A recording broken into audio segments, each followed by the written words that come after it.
Hello? Hello?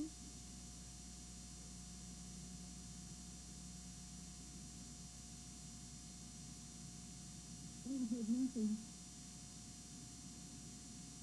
What time is it?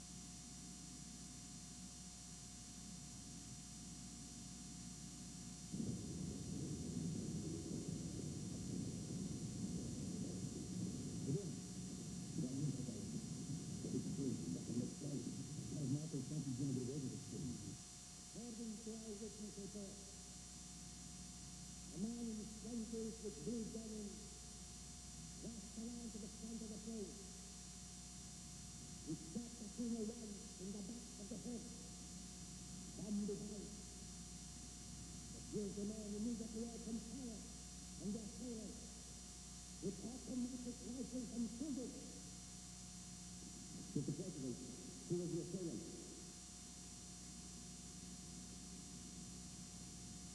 We have not been able to identify him. We are issuing photographs in order for the public to help us. Mr. President, there are over 1,000 security men at the airport. How could a single assassin penetrate the tightest security that's ever been deployed? The protection of the public figure against a determined killer who is prepared to die in the attempt at assassination will always be one of the most difficult, if not impossible, tasks of security men in the world. Mr. President, if I may, what was the motive of the assassin? They have no idea. Probably a plain communist rebel. Why the communist, Mr. President? To create fear and then take advantage of the situation. We are aware of this plot. As you know, we asked Senator Aquino to delay his defense. Mr. President, Senator Aquino was shot in the head. Did you apply to know that he was wearing a bulletproof vest? I would caution all of you not to make dangerous assumptions. We will unravel this tragedy. I assure you that. In California, President Reagan, who's on vacation, said he's not worried about his projected trip to the Philippines, and when asked whether he still plans to go there in November, answered,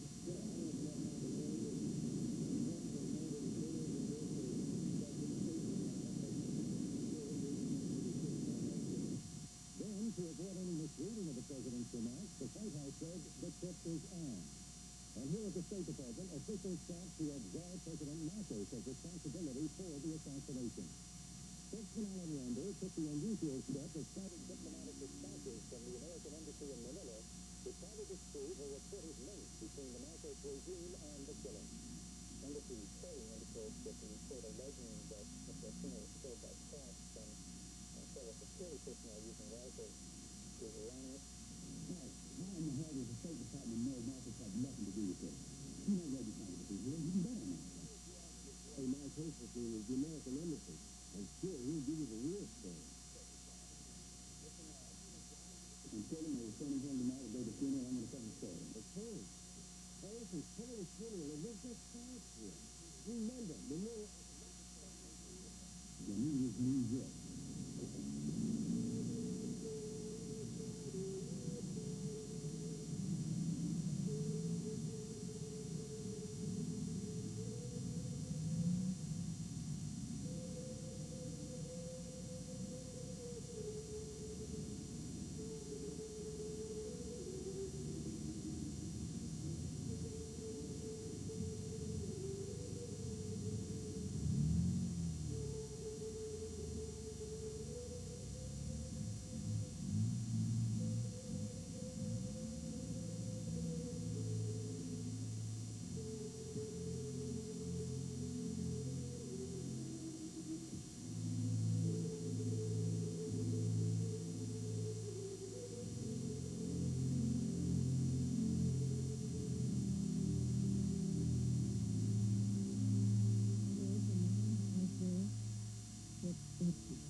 if my children and I appear to be brave during this, the most difficult period of our lives, it is because we know Ninoy would have expected it of us. And so today, I wish to thank all the Filipino men and women, young and old, who have demonstrated to me and my children and to Ninoy's mother and his family that Ninoy did not die in vain.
Hundreds of thousands of Filipinos are marching in tribute to former Senator Benigno Ninoy Aquino. His brutal, unsolved murder while in military custody 10 days ago has awakened the biggest wave of political protest in Philippine history, directed at one man, Ferdinand E. Marcos.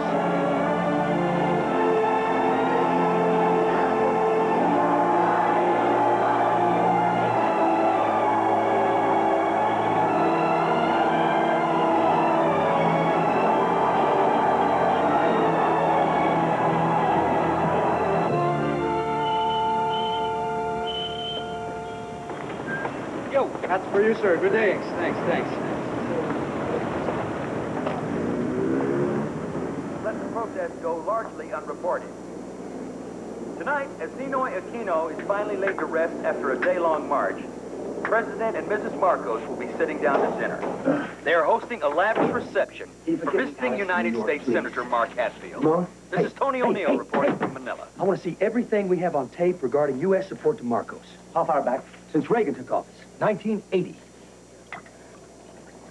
Tony, I've got Alex. Wish me luck. Alex. Yeah, Tony. I want to do a piece on Marcos and Imelda. They have stepped over the line. It's the beginning of the end for these guys. Tony, I had to push you on the plane to Manila. Now you're telling me you want to stay. What gives? Well, the turnout for Ninoy's funeral was bigger than Gandhi's. They've gone too far this time.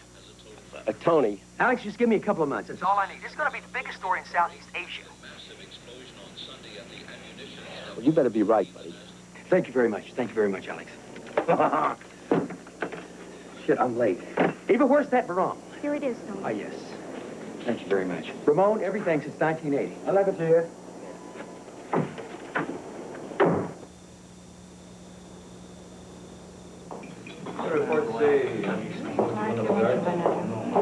Yeah, sure, you know, you can talk this thing to death, but we'll never find out what really happened, you know.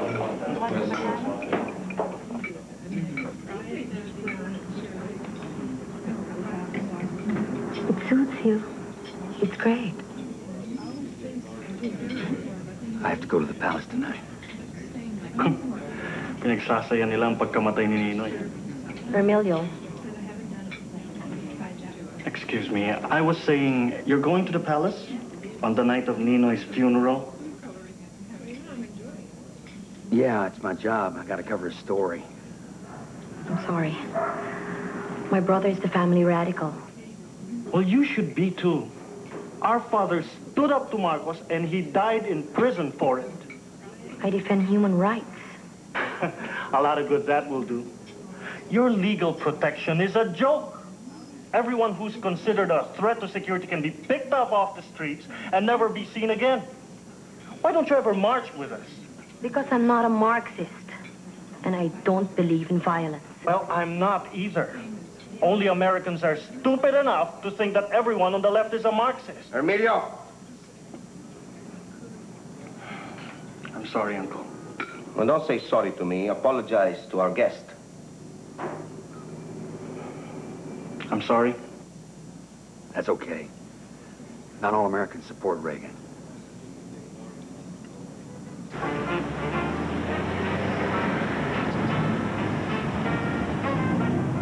Tony O'Neill, World Broadcasting. Nice to see you. Thursday. Mr. Hatfield. Miss Hatfield. Mr. O'Neill, Mrs. Marcos. where is your beautiful young friend this evening? She has a headache. Quite a few of our guests had headaches tonight. These are anxious times, Mrs. Marcos. Evening. I hate what you do with your hair. Michael Hazeltine, U.S. Embassy. Good evening, Mr. President. Good evening. I am very disappointed. The American ambassador cannot be with us tonight. He sends his sincere apologies, sir. Senator? Good evening, Mike. Mrs. Hatfield? Good evening. Mrs. Marcos? Good evening, Mr. Hazeltine. You look as lovely as ever. Thank you. This is my daughter, Aileen. I like your new hairdo. Good evening. Real sensitivity, huh? What do you mean? Ninoy's funeral was today. They're throwing the biggest party of the year. Marcos didn't do it. He's not that stupid. Bye, come on. It was some communist guy. What's his name? An undercover NPA. I know the whole story. Okay? Raleigh Galvin, small-time thug by day. Commander Bert Ramos, communist guerrilla fighter by night. Who came up with that bullshit? You guys or Marcos? It's not bullshit, Tony. My mother would have trouble believing the official story. Gallman, who never had a political thought in his life, wants to top Aquino. Goes past 1,000 crack guards, leaps 15 feet in the air and shoots Aquino in the back of the head before he gets off the steps. There is nothing that links the Marcoses to the killing. They'd never be charged even if there was. He's got the legal system in his pocket just like everything else. Come on, will you, Tony? You know what I think? What? As far as you guys are concerned, Marcos can do whatever he likes as long as we keep the U.S. bases Clark and Subic. I wouldn't put it past you to waste Aquino yourselves. Okay, whatever you say, we set the whole thing up. I'm sure you did. I paid Gallman personally. 10,000 pesos and 6 pairs of embroidered shorts. You better watch what you say. You might read in the paper.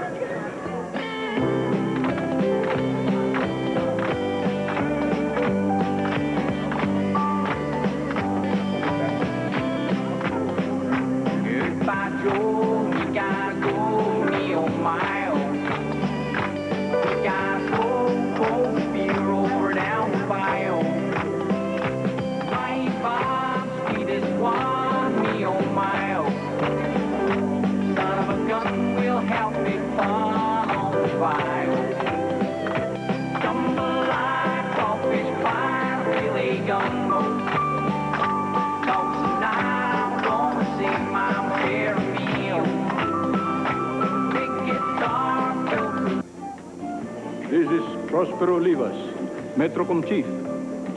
Juan Ponce Enrile, my Minister of Defense. The Vice Chief of Staff, General Ramos. The Chief of Staff of the Armed Forces of the Philippines, General Ver. Senator.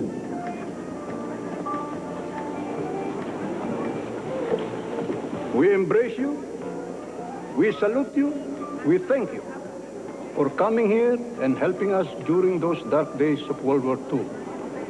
All these fellows fought with us. Love is the most potent force in the world, more powerful than the nuclear bomb. And love can only be expressed in one way: feelings. Feeling, nothing more than feeling, trying to forget my feelings of love.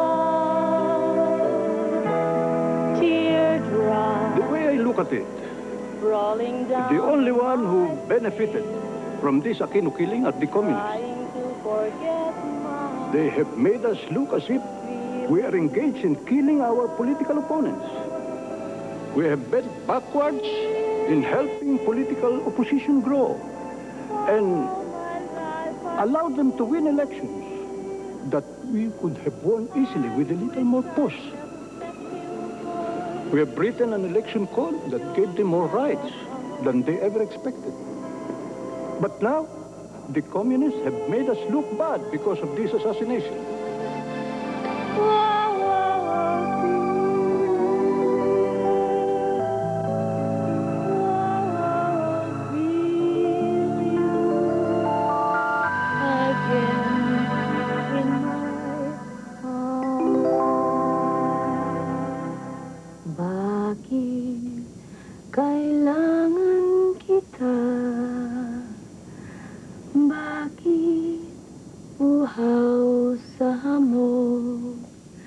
Pag-ibig ko, sinta,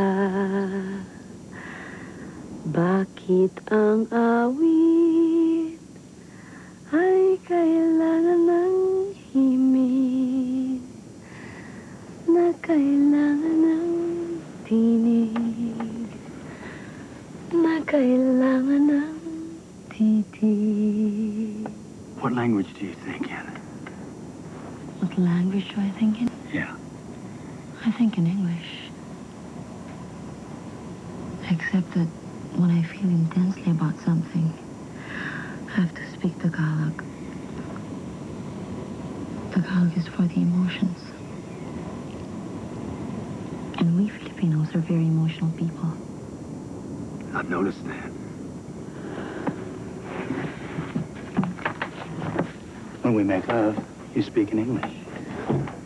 Oh, you don't understand Tagalog, do you? Try me. Kailangan kita, I need you. Sakaling hindi mo alam, just in case you didn't know.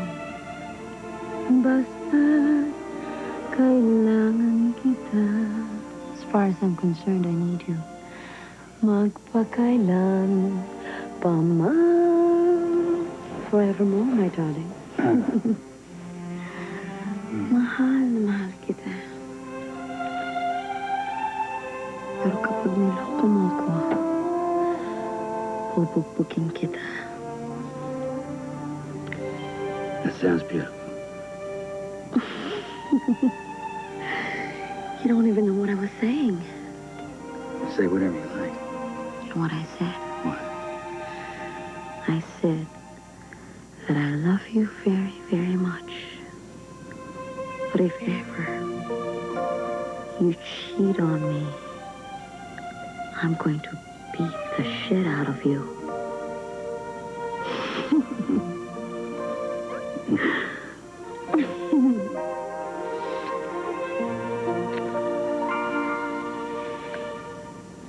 Here in the Philippines, the nation still doesn't know who killed Ninoy Aquino.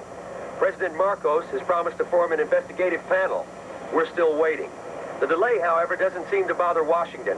Since President Reagan took office, the Marcoses haven't had to worry about American support. We love your adherence to democratic principles and to the democratic processes. In World War II, Filipinos and Americans fought and died together. And you yourself, Mr. President, played an unforgettably heroic part in that conflict. An increasing number of Americans are asking themselves why. Here is a large part of the reason. Clark Air Base and Subic Bay Naval Bases. Massive, strategically vital links in America's Pacific Defense Command. America has a lease with the Philippine government until 1992, and defense planners say the bases are crucial. This is Imelda Marcos' film center, modeled on the Parthenon. It's the latest of her building projects designed to impress tourists from America and around the world. Last year, when crews pushed around the clock to rush completion in time for the First Lady's International Film Festival, tragedy struck. An entire floor collapsed, trapping the workers below. The cement had not had time to dry properly. The Marcos Control media said 28 died, but people here believe 168 workers were buried alive in quick-drying concrete. But Mrs. Marcos would not allow work to stop to remove the bodies, which were simply covered over with a fresh layer of cement. Now many Filipinos say the place is haunted. The building opened on time, and Hollywood stars flocked to the gala. It was reminiscent of the lavish opening of an earlier pet project of Mrs. Marcos, the Philippine Cultural Center, when then Governor Ronald Reagan and his wife Nancy were on hand. The friendship between the two presidents and their respective first ladies goes back at least that far. The tourists don't come to the place they call Smoky Mountain, a fetid, steaming mass of garbage where 10,000 Filipinos have built a city. Amid this world of stench, they make a living by scavenging through the refuse of Manila.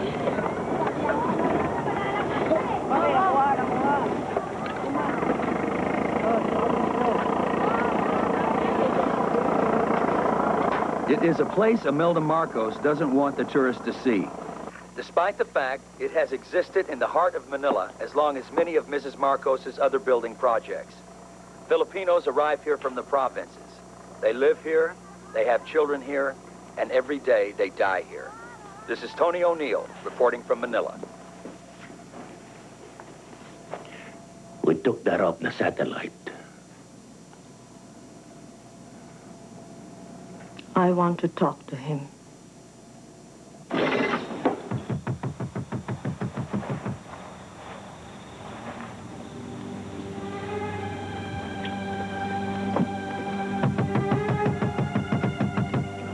Who is it? Presidential Security Command.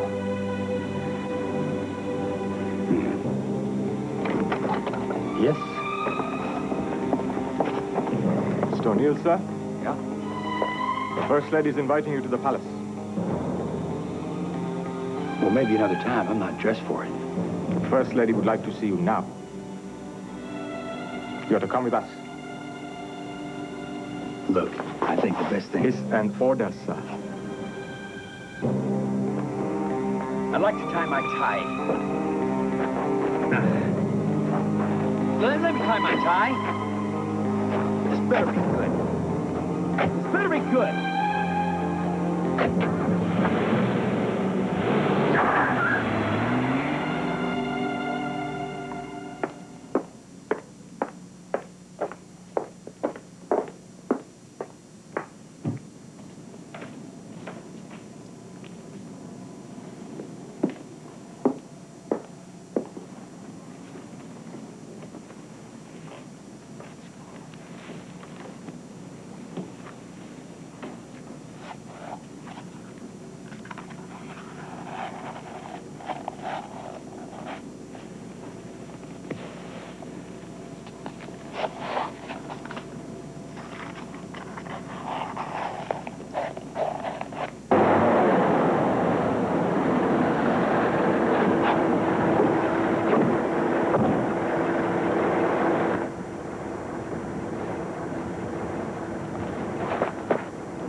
Mrs. Marcos?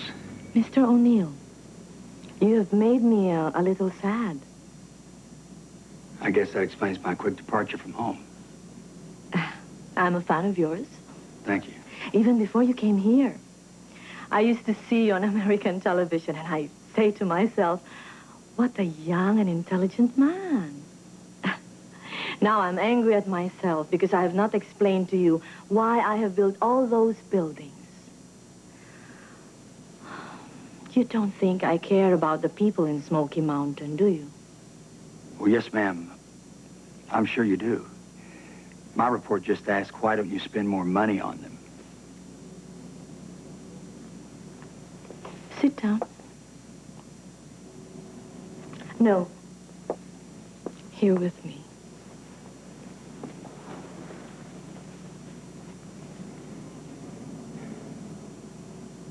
Food is only one of the needs of the Filipino. There's something he needs even more than that. What is that? Respect. Until Ferdinand and I, the world looked down on the Philippines and on the Filipino. We were a poor third world country. We are still a poor country, but the buildings I have made have been noticed all over the world. We now have the respect of great artists, movie stars, and international leaders. I have made Manila one of the great cities, and every Filipino feels proud.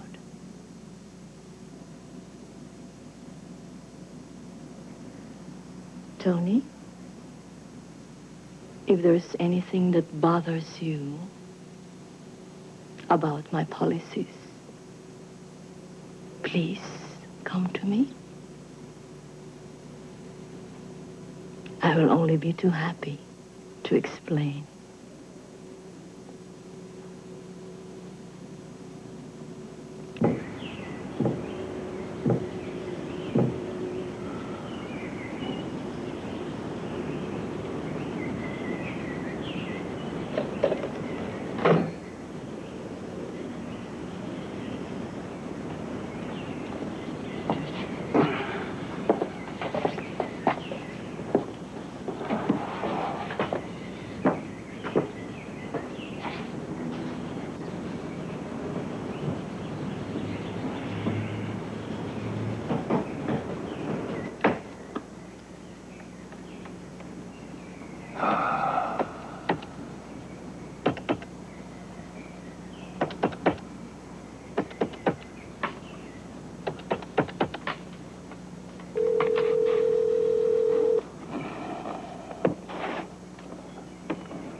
Hey, it's Tony.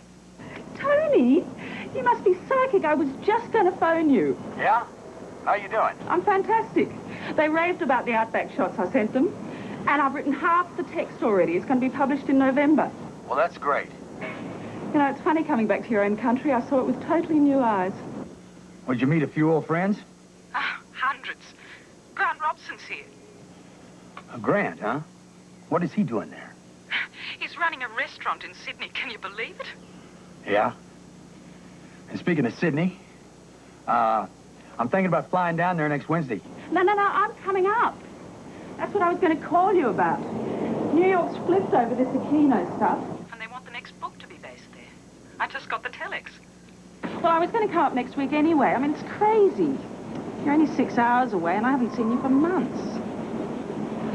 You know, they asked me if I had any objections. I said, you've got to be joking. My husband's in Manila. Isn't that terrific? Yeah, I know, yeah. Well, when will you be here? Oh, sometime next week. I'll let you know. I do love you. I can hardly wait. Yeah, me too. I'll talk to you later. Oh, shit.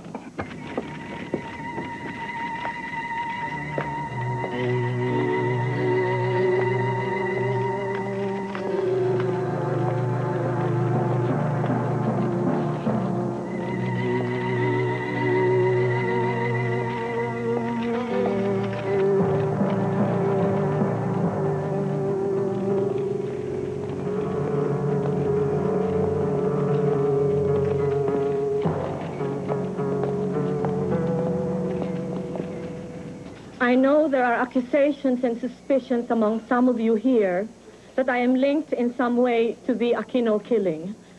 So I called you here to clear the air. I cannot understand these rumors.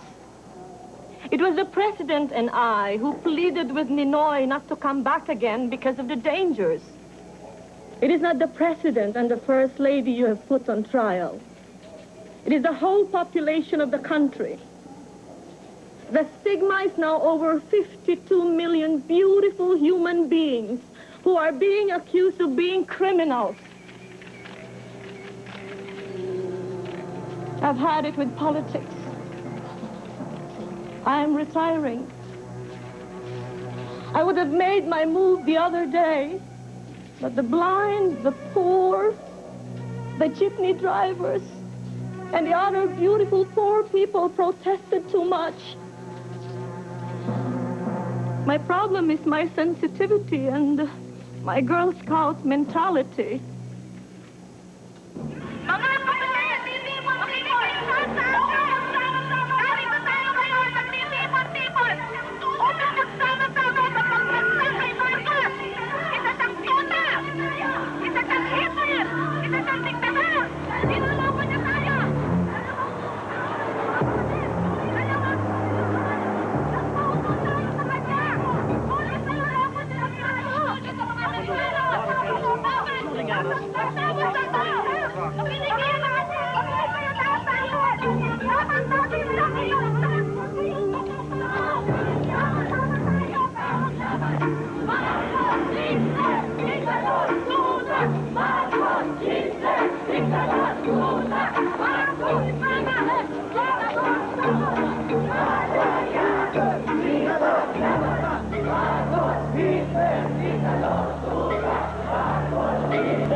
American made?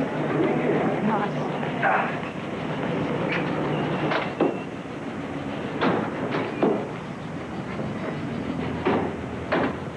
I missed you.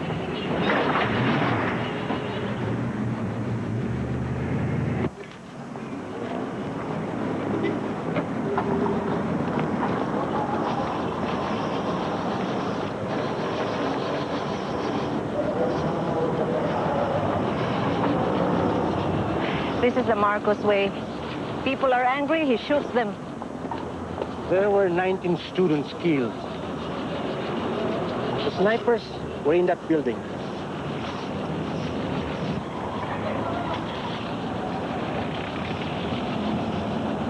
I'm going to march. With who? With the middle class in Makati. With the people who march there every Friday. You know the sort of mood Marcos is in? I'm going to do it, Joker. Until the murderers of these people and my husband are brought to justice.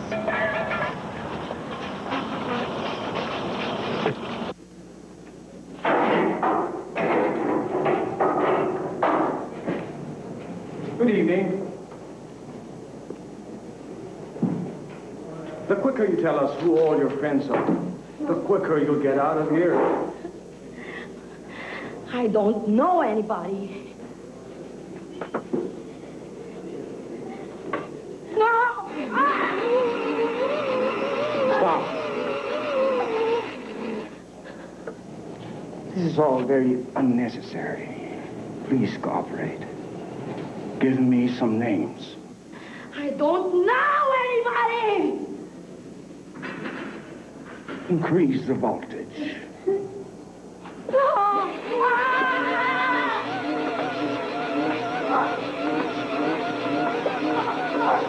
Emilio is dead. Sally's been detained at Fort Bonifacio. God damn it! Do you know anyone who can help? Yeah.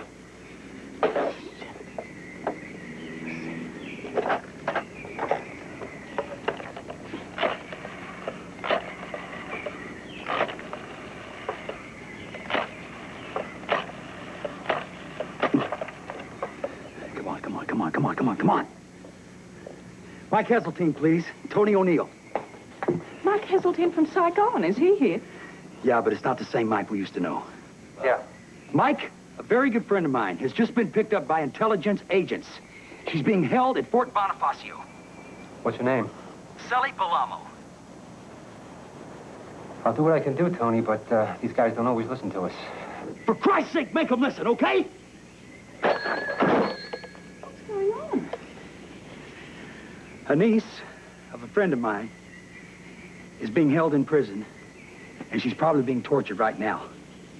Oh, Jesus. Does this happen a lot?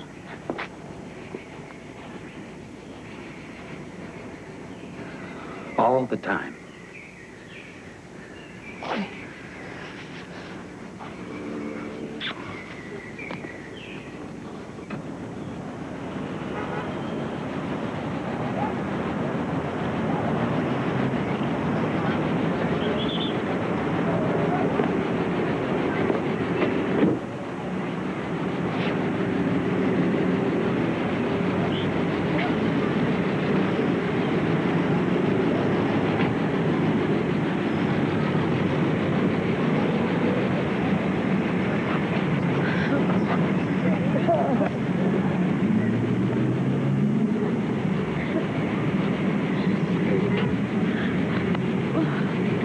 Let's get out of here.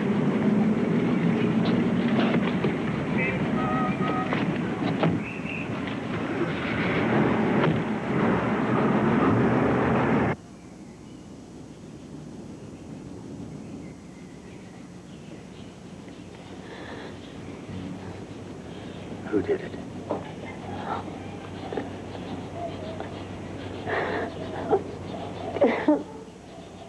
Cruz.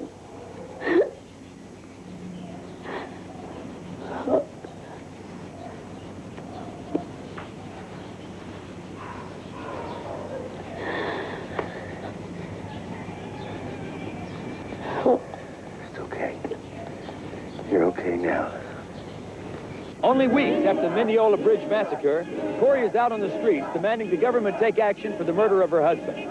And the people defying the guns are joining her. And the people who are joining her aren't the radicals, they're the middle class. If Cory succeeds in mobilizing the middle class, then Marcos could be in trouble. This is Tony O'Neill reporting from Makati, downtown Manila.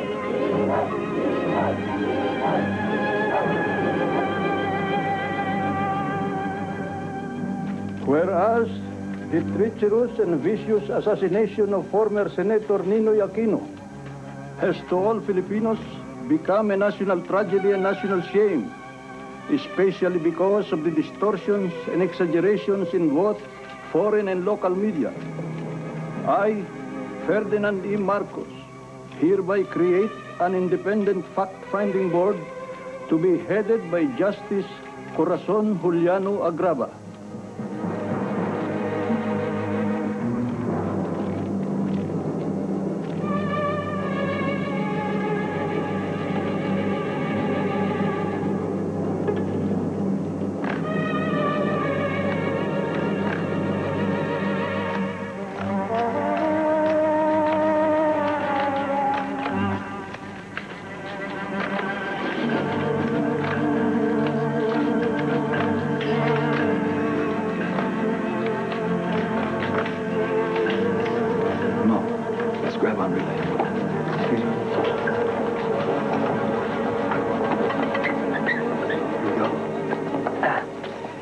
What is your theory on the Aquino assassination? I haven't got a theory. Do you believe Gallman did it? Well, that's for the Agravo board to decide. I'm asking you, as the Minister of Defense, Mr. Enrile, do you personally believe Gallman did the shooting? No comment. Excuse me? Thank you.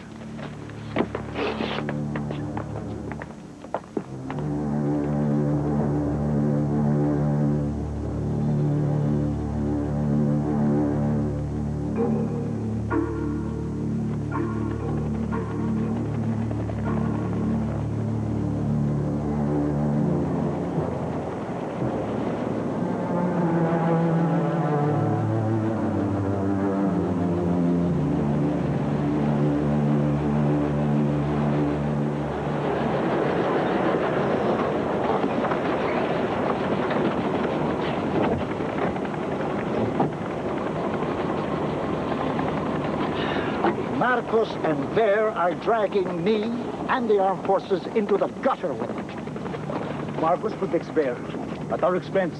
We must get rid of them both.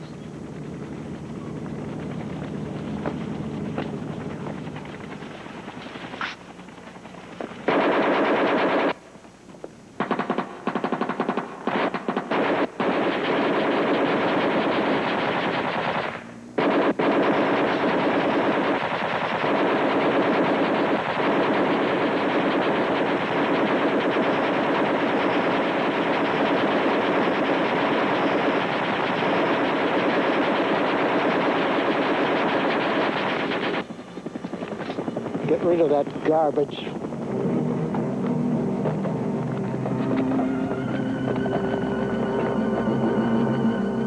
General, 33 Absecom men were tested for nitrate traces on their hands to determine if they had fired guns.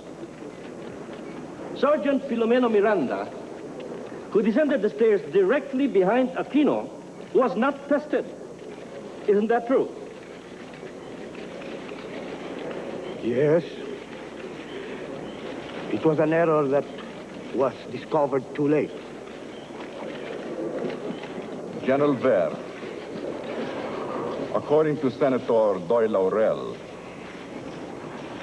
Ninoy said that Imelda Marcos asked him not to come home because, quote, some of our boys will kill you to make us feel happy, even though we won't ask them to, end of quote. Have you ever heard of a plot planned by the friends of the President and the First Lady? No. I heard scuttlebutt about a plot to murder Aquino in such a way as to implicate the government. In that case, General, if the government was to be implicated, I presume you began to monitor Ninoy's movements and to make plans regarding his arrival. We did not monitor. Fool! I should not have allowed this to happen. When you are called, you must keep on stressing that you told Ninoy not to come home. I told him and he wouldn't listen.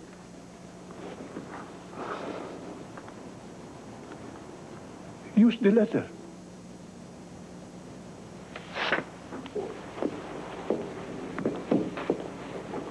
What letter? That groveling letter he wrote about you when we let him out of prison. Use it. That was 3 years ago. 30.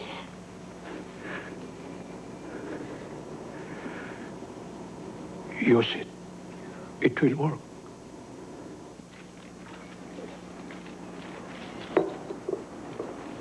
He told me he wanted to come home because his bypass operation was failing and he didn't have long to live.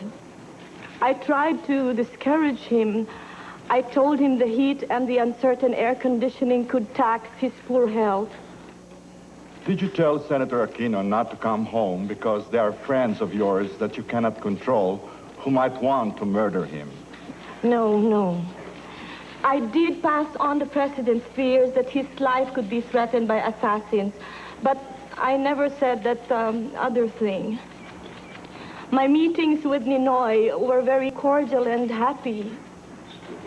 Ninoy was very close to us. I will read to you a letter he wrote a surgeon who treated him at the Philippine Heart Center. When the ultimate mist of controversy is melted by the rising sun, her works for her people will find final recognition.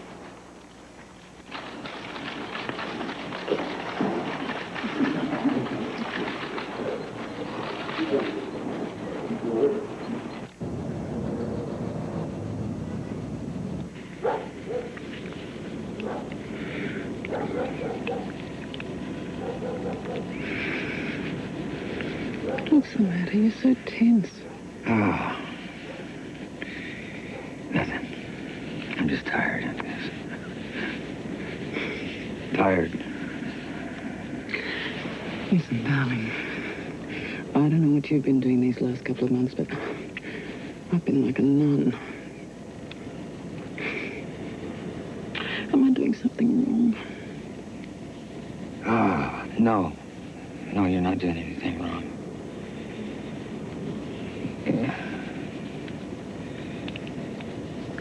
It's not you, Angie.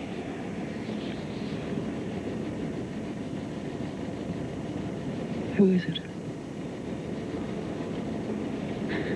Don't bullshit me, Tony. I'm too old for it. Oh. It doesn't matter who she is.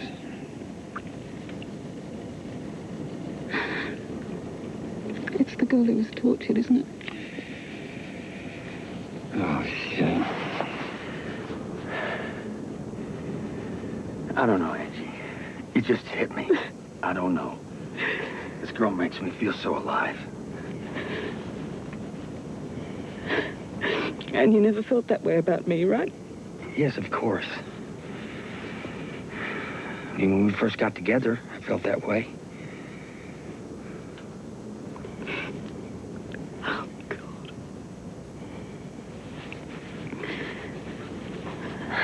Well, that's it, then, isn't it? What's it? You've really done it this time.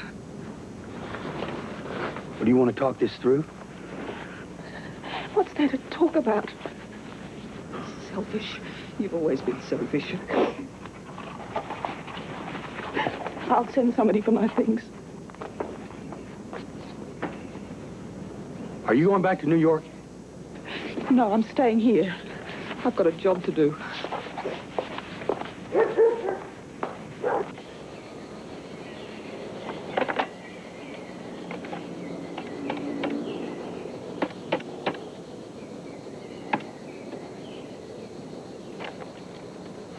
Hello? Hello, Ben. It's Tony. Is Sally there? No, she's not. She's out. Well, do you know where she is? No, I don't, Tony. It's been a difficult few months for all of us. Thanks. Oh, shit. Ah.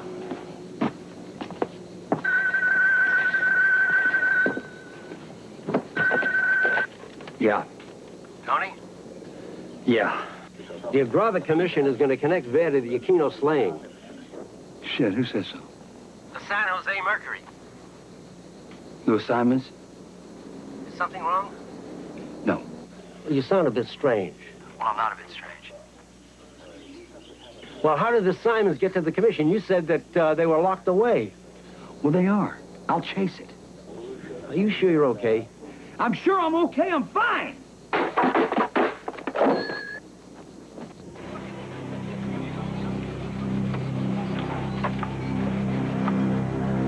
See this man who steps up there? Yeah. He's handing something. Probably a gun. To the guy in uniform. A gun? It doesn't prove anything by itself, but it is another piece in the jigsaw.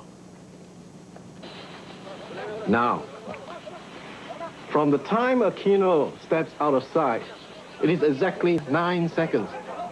Not long enough for him to get to the bottom of the stairs and onto the tarmac.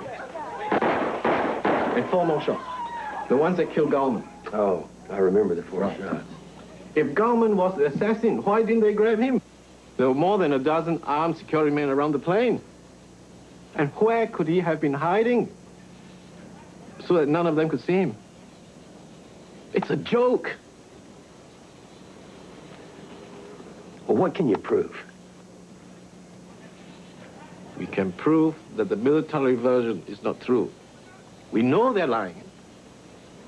So Ver did it. No attribution? No attribution. So Ver ordered it. Has to be. And Marcos? He was probably so sick he didn't know what was going on. Or, possibly, it was his plan. For he was seeing people 3 days before Aquino got back. But there is no doubt in my mind that Ver organized it. Do you have any hard evidence on who actually shot Aquino? Maybe tomorrow. A ground engineer, Celso Lotorina, was on the tarmac. He saw everything. When he testified before the board, he said he had fainted and did not see anything. But he was scared to death. And now he has agreed to testify under oath in a secret private session. I heard the sound of running feet on the stairway.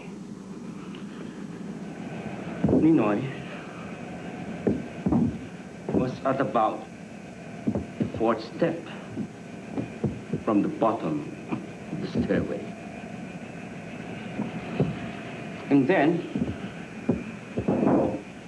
a gun appeared behind Ninoy's head and fired.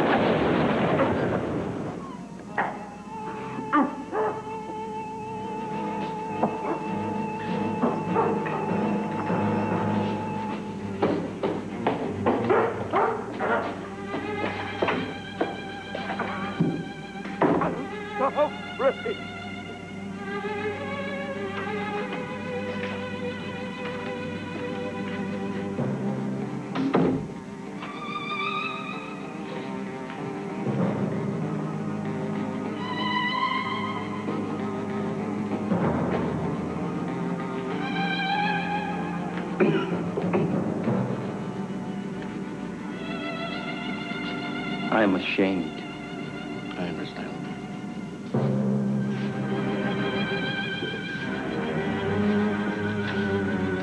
Did you see who fired? I could not see the gunman's body. My view was blocked by the post. But it was a military man. Yes, sir. It was. A military man behind Ninoy on the stairs.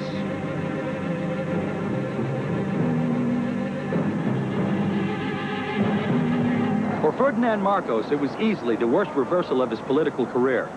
General Fabian C. Ver, military chief of staff and top aide to the president, has had a direct hand in last year's assassination of former Senator Ninoy Aquino, according to the majority report of the official Agrava Board investigating panel. 25 others were implicated in the plot along with Ver, all but 2 of them soldiers. Marcos grudgingly accepted the report and ordered the accused to stand trial before Manila's Sandigan Bayan Court, normally a venue used for low-level cases of graft and corruption. Many anti-Marcos Filipinos say the regime controls the court, that a fair trial is impossible. Their evidence? Marcos appointed 3 new justices to the court just 3 days ago. This is Tony O'Neill reporting from Manila. You will step down until the trial is over. Yes, sir.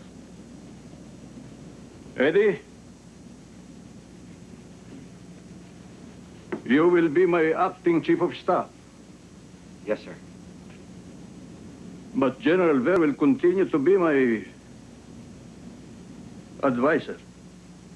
Is it wise, sir? Is what wise, Johnny?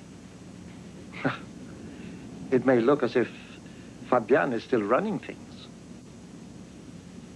I'm not going to lose the services of my most experienced military officer because of this farcical trial.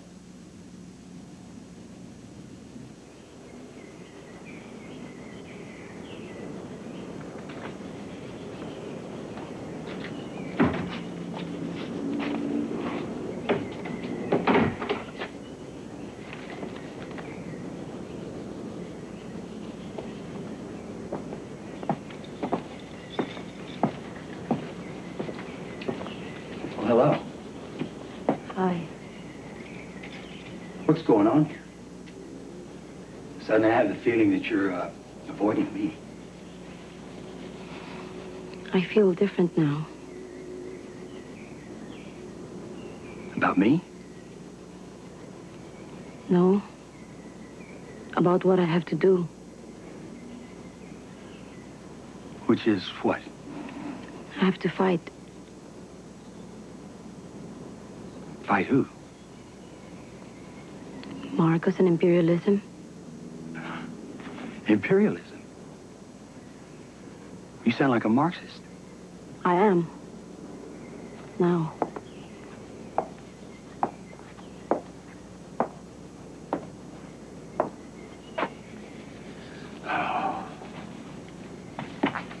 Sully, I know what you've been through.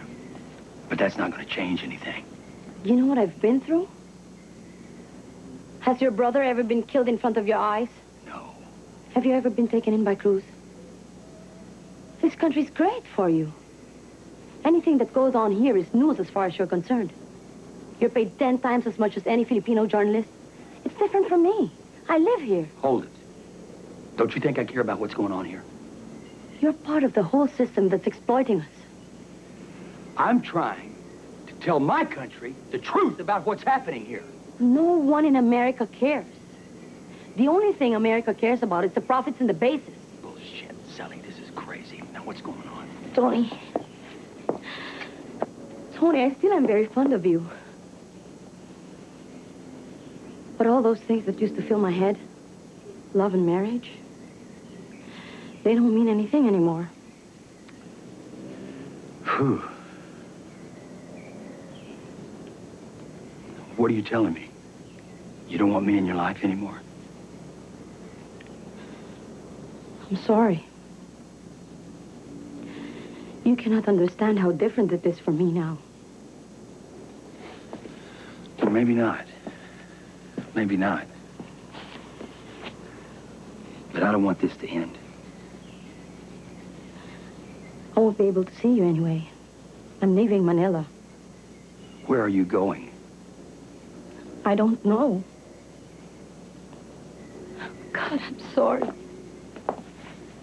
I'm really sorry, Tony. But I have to fight.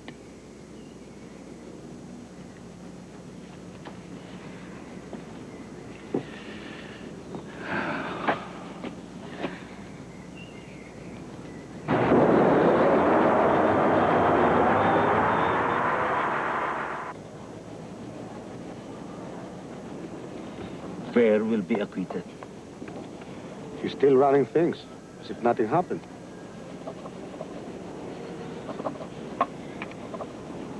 Who is that? Tourist. Can't be. Too many cameras. We have to do something. We have to protest.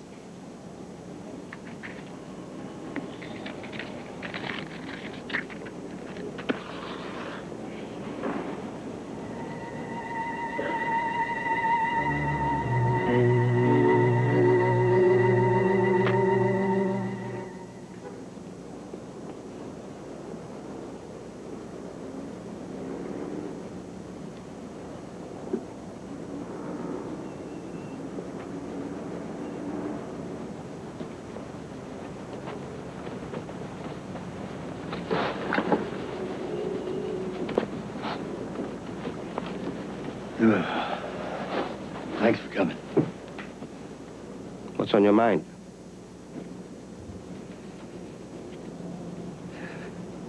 You gotta stop her from going. She's already gone.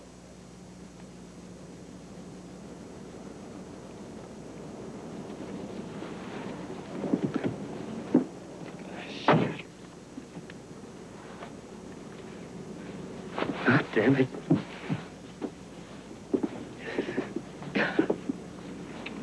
You split up with your wife? Yeah. I'm sorry. I didn't think Sally meant that much to you. I noticed. No, you're a newspaper man, Ben. You ought to be more observant. Well, some Americans... I'm not some American. I'm Tony O'Neill.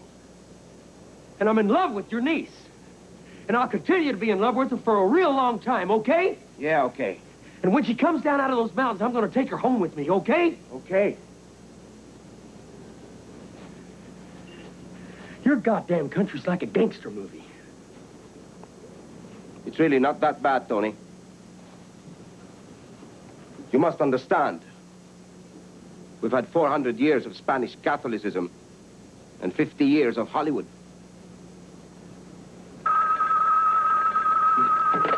O'Neill. Yeah. Go ahead. They did what? I can't believe it.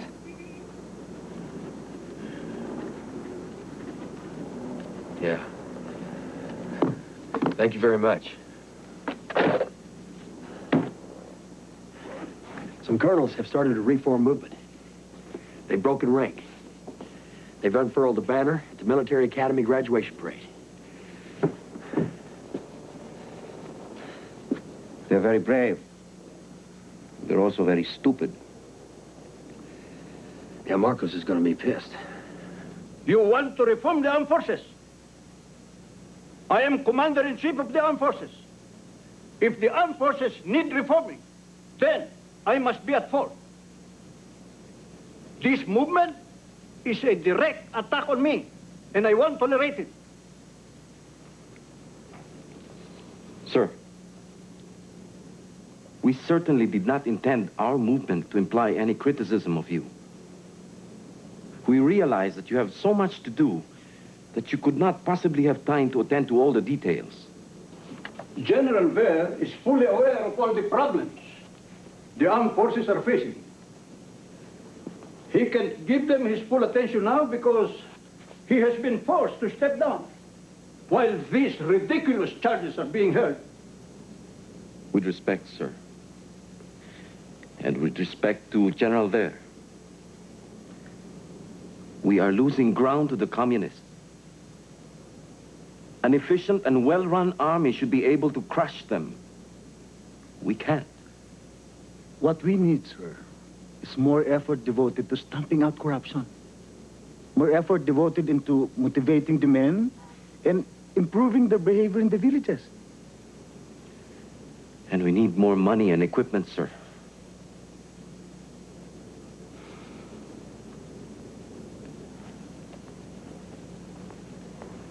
I know only too well the difficulties you are fighting under.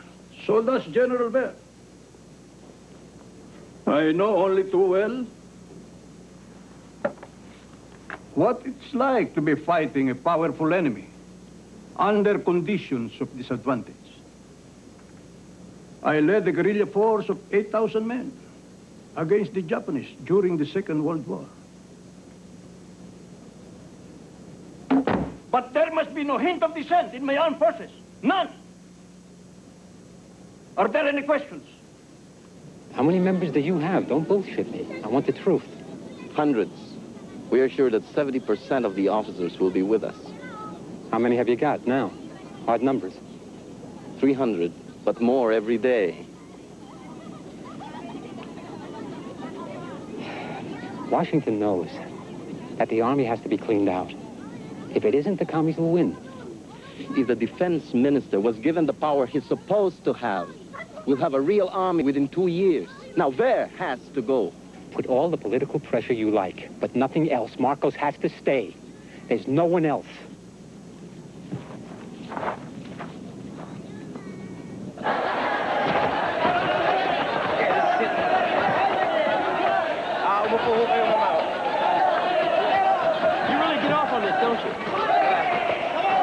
the ultimate stake.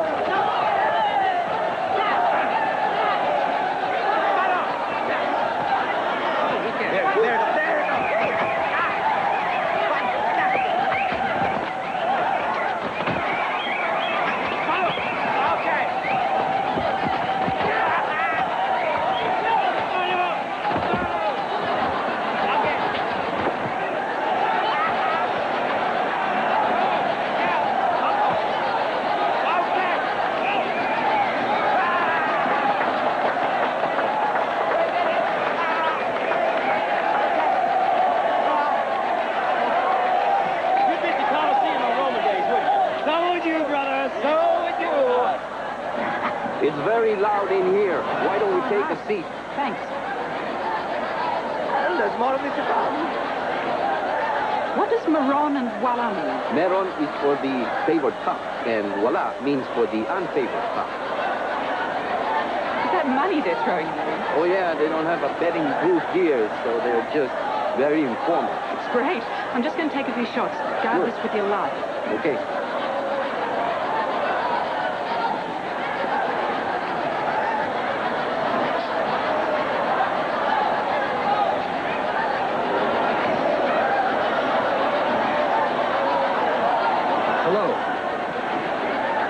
Hello. You want to watch those guys? I want to what? I said you want to watch those guys. They're pretty heavy. Just who the hell do you think you are? I'll work out who my friends are all by myself, if you don't mind. Stay out of my way. Angie? He's married. So are you.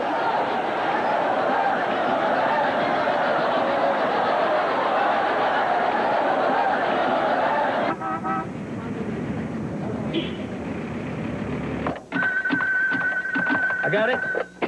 Hello. Tony? Alex. Cory piece there. No. Why not? It's dry stuff. How about I do it again, this time with Cory in a tutu? Yeah, well, you missed the real story. What real story? What did I miss? Marcos is sick. He's had 2 kidney transplants. Who says? The Pittsburgh Press. Shit. Who's your source? Dr. Bakay. Who? Dr. Bakay, one of his physicians. A fairly obvious person to ask, I should have thought. Alex, you should have been a comedian. Yeah, we'll get on with it, will ya? Damn it, the Pittsburgh Press, son of a bitch. Eva, I want you to find Ramon and a Dr. Bakay. What's Dr. Bakay doing in cemetery? It's All Saints' Day. Like all Filipinos, Dr. Bakay and his family will be spending the day here at their family graves. It's more like a fiesta to me. This is how we honor our ancestors. Yeah. In America, we lock ours up in senior citizens' homes. Too bad. Marcos is an American. You give me that. Here.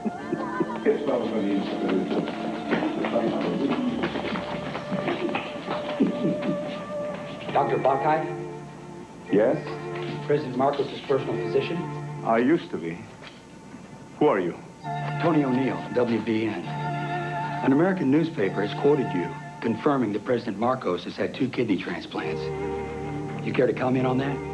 That's nonsense. I said nothing. Well, the article was published today. A man from Pittsburgh phoned me and said he was doing an article on kidney transplant technology in the third world. I thought anything I had to say about Marcos was off the record. He said you confirmed the transplants. I said I had heard the rumors, but I also said I had no idea whether they were true. Would you like to comment anyway? No, no, please. I mustn't say anything more. And please, take that camera away. Take the children. Go to your mother's house. This guy's scared out of his wits. Yeah, I would be too if I were him.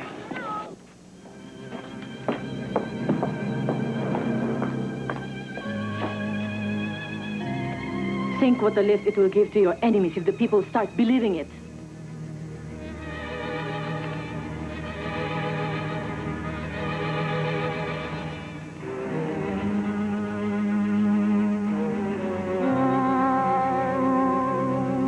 It seems that I have only a few months to live.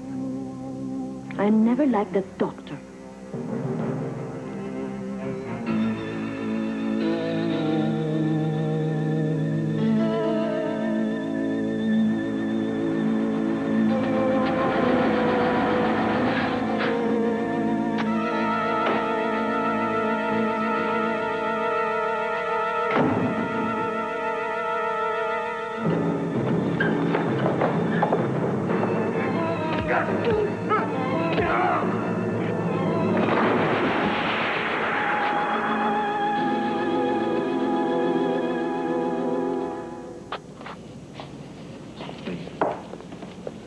Nakakausapin ko yung mata ko. Mga anong oras po nangyari? Alas 9 po, sir. Sir. Sige po. Salamat po. The corpses are starting to pile up. Yeah, and there's going to be more.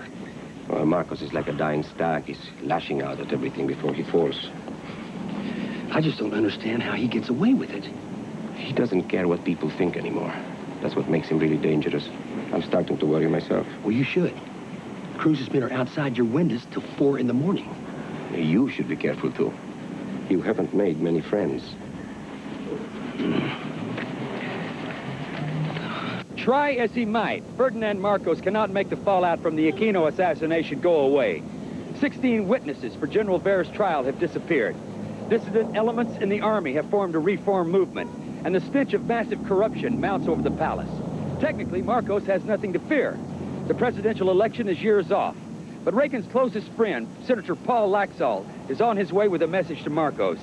Some think that the message might contain a plea for an early election. This is Tony O'Neill reporting from Manila. There's a widespread perception in the United States that the military is implicated in the Aquino slaying. Perhaps not up to the level of General Vere. Paul, I can assure you that General Vere had no part in it. Absolutely no part. The feeling in the White House is that it might be wise if he wasn't reappointed, regardless of the outcome of his trial. Well, if that is the feeling, I'll consider it. The president is also concerned about the rising tide of criticism of your government in our press. He feels that, well, a lot of that criticism is unfounded. But he wonders if, in order to clear the air... What is it, Paul? Ferdinand, all of us are worried about the communist threat. We feel that unless you get the country united behind you, they could overrun the place in a matter of years. No one is more worried than I am. The president wonders if it might not be wise if you were to seek a new mandate. Free and fair elections will prove that you have the mandate to lead your country out of this mess. On this anniversary of Ninoy's death, I remember what he always used to say. It is as easy to be courageous as it is to be a coward.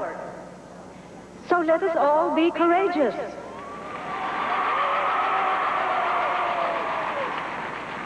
Mr. Marcos has his back against the wall. Is it possible then to displace him without the use of violence?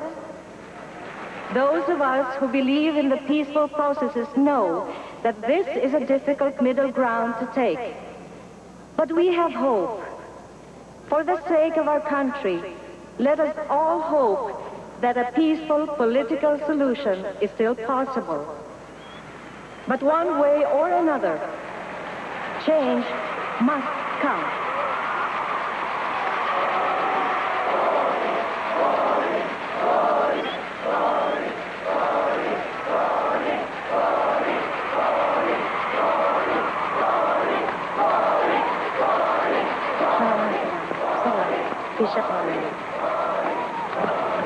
Are you going to be a presidential candidate, Mrs. Aquino? Well, some people have suggested I should run, but I have said no. Why? I don't want the pressures of leadership. I've suffered enough. Don't you feel you have an obligation to these people? They see you as the only hope to beat Marcos. Some other candidate will be found. What would it take for you to run for president? Perhaps if Mr. Marcos called a snap election and no other candidate could be found, I might consider it. But I'd still need to be convinced that people really wanted me. Well, the million signatures your supporters are collecting, would that convince you? They haven't got them yet. General Bear's trial, are you confident justice will be done? Justice? It's a Marcos court. It'll hand out a Marcos verdict. Thank you very much, Mrs. Aquino. Get her. Is this going live to air? Yes, sir. What time is it there? Sunday, 10 a.m., sir. And as you asked, it's going live to 50 million viewers all over the U.S. 10 seconds, sir. 10, 9, 8, 7, 6.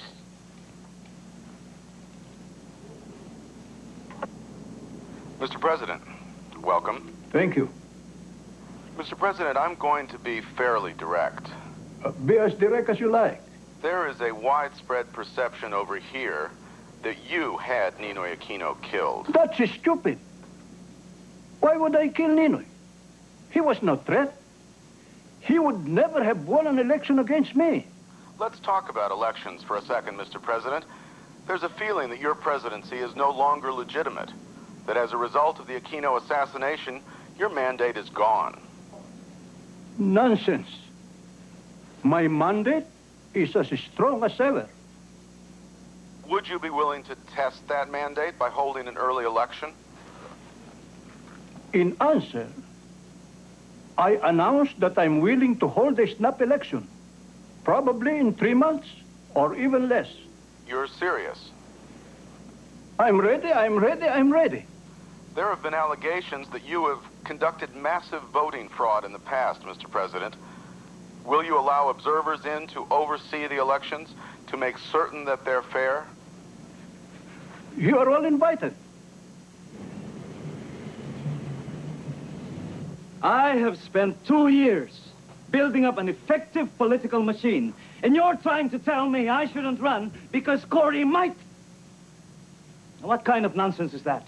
Doy, I admire Cory. I can say that to her face. I admire her enormously. But she has absolutely no political experience, and she hasn't even decided if she wants to run. Doy, what we are all trying to tell you is that no matter what happens, there must be only one candidate against Marcos. If we split the opposition, we're lost.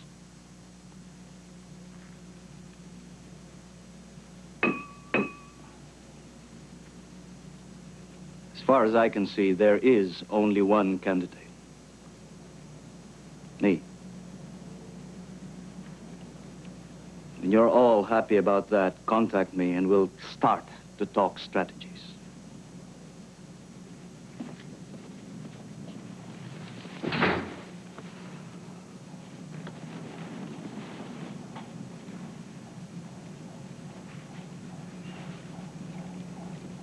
Cory, we have collected your 1 million signatures for you. You have to decide.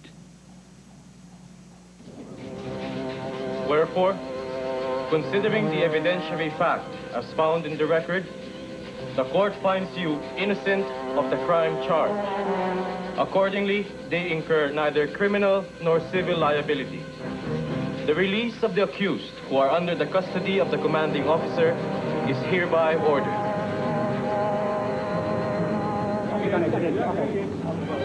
General Bear, is there a statement you'd like to make? Well, thank God it's all over.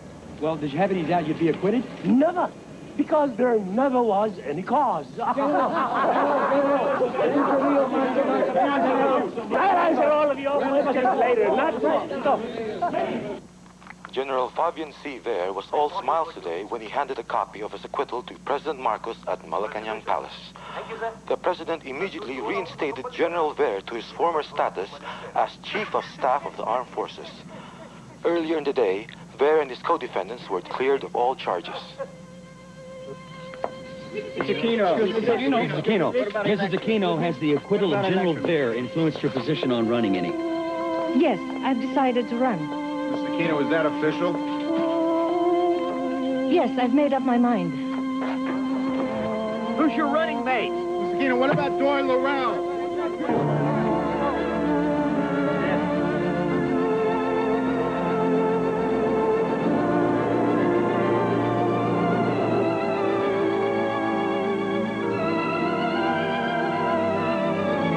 If they want to stop me, they're going to have to kill me.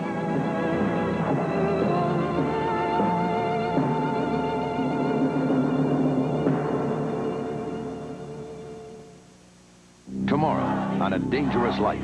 Let our people go. Let the Filipino people go. We can't let this place fall into the hands of a housewife with a bunch of loopy left-wingers to advise her. Long live democracy! I am the rightful president of the Philippines, and the people will take to the streets before they allow Mr. Marcos to resume his rule. Tiger comes across the Pasig in the dimples. We blow a hole through the walls with plastic charges. Do we kill Marcos? The defense minister and Ramos have broken with Marcos. They're out at Aguinaldo. On relay? We're as good as dead. You don't stand a chance, and for God's sake, surrender. They'll wipe us out. And then the whole country will be up in flames. Ramos and I are fighting this to the death. Good luck. Wipe them out.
want your entire congregation to go to the chapel and sing the Miserere, pray with arms extended, and fast until I tell you to end it.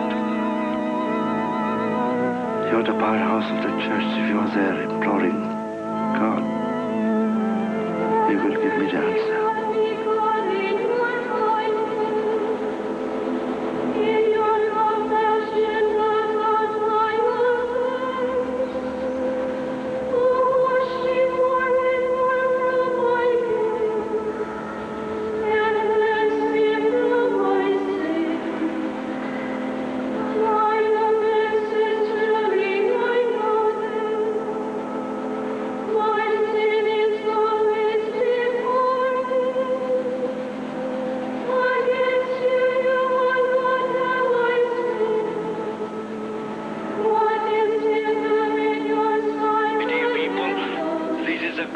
Time for our country. You spoke as a people in the last election, expressing your preference for peaceful change.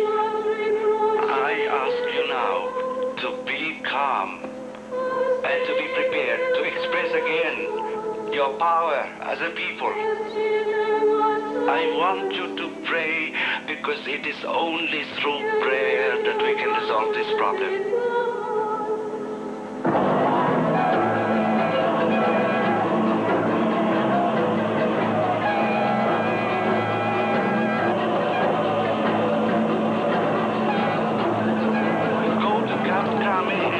Aguinaldo.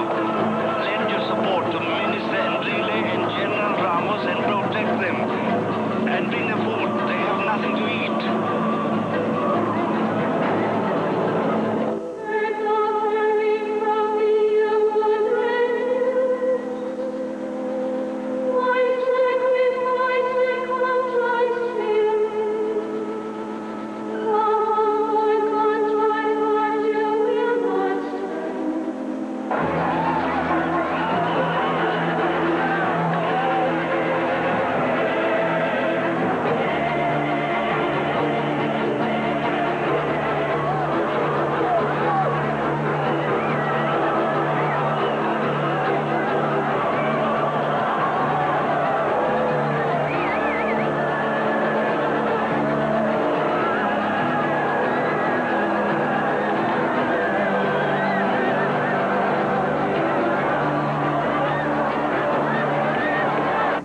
As soon as the civilians are clear, get ready to attack the camp. Perhaps, sir, it would be better if we talk to them first so we can assess their position before we attack. As soon as my broadcast is finished, get Enrile on the phone. I want to talk to him myself. This is a Radio Veritas news update. We are receiving reports that Have Radio Veritas put out the air. Yes, sir. Outside Camp Aguinaldo and Camp Crame in response to Cardinal Sin's message. Now the church has spoken. Manila's powerful Archbishop, Cardinal Jaime Sin, has declared himself on the side of the rebellious soldiers, seeking to topple the government of President Ferdinand Marcos. Speaking out on Catholic Radio Veritas, Sin asked his people to support and protect the rebel leaders. Standing with me here now is Agapito Boots Aquino, Corazon Aquino's brother-in-law, who has issued a call to his followers to protect the rebel soldiers. Mr. Aquino, people are arriving. They're responding to you and the Cardinal. What happens if Marcos attacks? The Filipinos are brave people. I think they are prepared to risk their lives to stand against Marcos. Can you explain the defection of the defense minister who has been a Marcos man for so many years? In the defense minister's own words, enough is enough. I decided to appear on television to explain the current and tense situation triggered by these allegations of the former Minister of Defense and the former Vice Chief of Staff saying that they were being arrested. There was no warrant of arrest against either of them. Their actions do indicate now, however, that they were part of an aborted coup d'etat, an assassination plot against myself and the First Lady, which was supposed to take place tonight. First time in his life he's ever told the truth. And no one The will plot believe a and word of conspiracy it. was aborted when our men arrested some of the officers within the Presidential Security Command who revealed the conspiracy. We do not want anybody hurt. I should like to save the lives of the officers and men who are there with you. I should like to save the lives of both Minister Enrile and General Ramos, who happens to be a relative of mine. I call on the Minister of Defense and the former Vice Chief of Staff to stop this stupidity and surrender. They should realize that we are in complete control of the situation. As I have said, if there would be any fighting, this would be a bloody mess. But it would mean possibly the liquidation of all those men who are now in that corner at Camp Aguinaldo. May I now ask Captain Ricardo Morales to read his statement?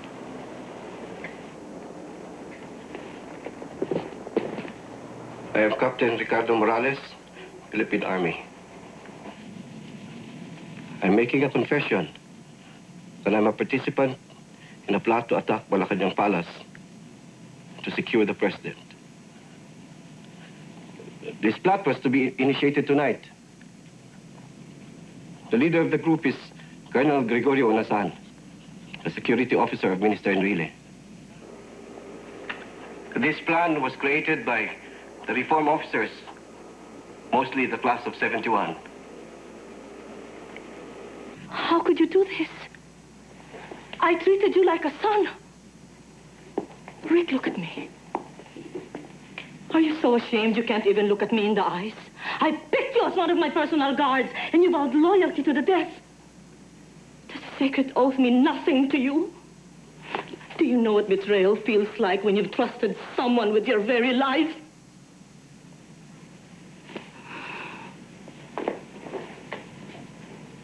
Do you remember when your boy got sick? You told me he had a fever. You told me you were scared he would die. Do you remember what I did? I flew him to Manila in a presidential helicopter. That wasn't my boy, Ma'am. Well, it was the boy of one of my guards. He looked like you. And if it was your boy, I would have done it for him. If you're my friend, I'm the best friend in the world. But if you're my enemy, I'm the worst enemy. The president would like to talk to you, Minister. It's too late to talk. We've already taken a stand. This is quite an unexpected turn of events, sir.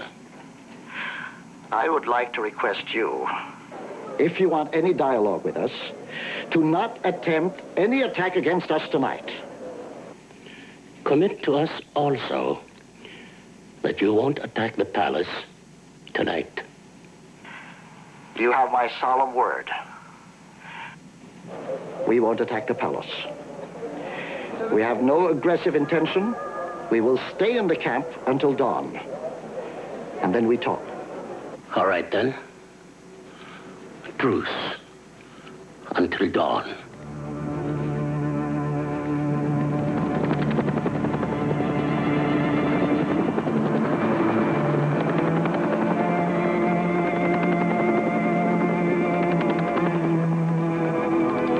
Just hours ago, this highway was crammed with Filipinos intent on change. Called to the streets by their cardinal, tens of thousands of people fill this stretch of Epifanio de los Santos Avenue, EDSA for short.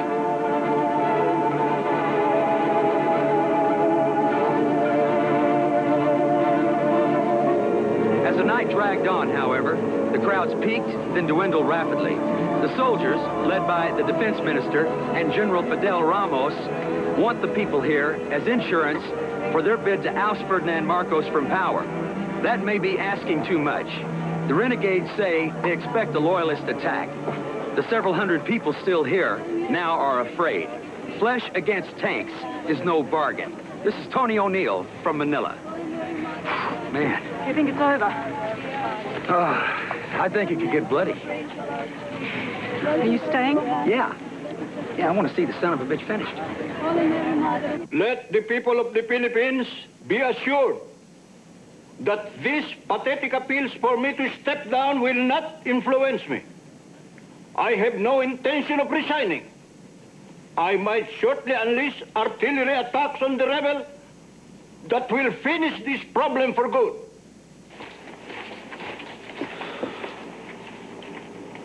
Sir, there are only a few people left of EDSA.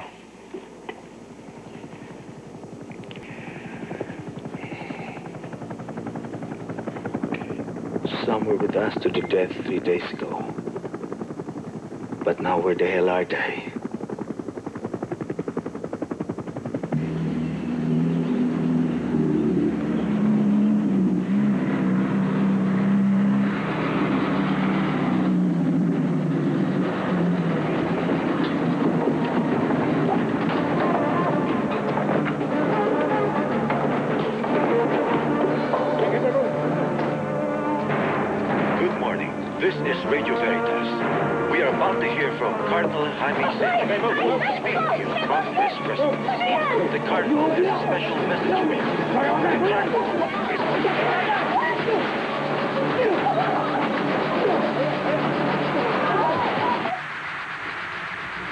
We'll use a backup transmitter.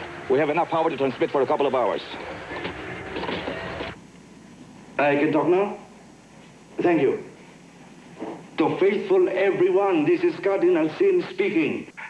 I would like to appeal to all our soldiers and our people never to use weapons to hurt any of our countrymen. Dear soldiers, your duty is to protect the rights of our people.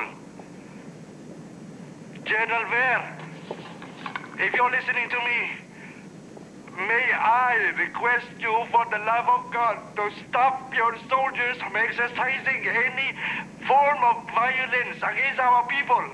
Fabian, I thought the president told you to get Veritas off the air. I did, ma'am. I don't understand any of this. When the mountains can be moved, maintain your spirit of love. Pray that we may come to a peaceful solution in our crisis. I will place the men in uniform, but only those that are for peace. I pray that love and peace may reign in this beautiful island. Saint Michael Archangel, pray for our people.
Good morning, everyone.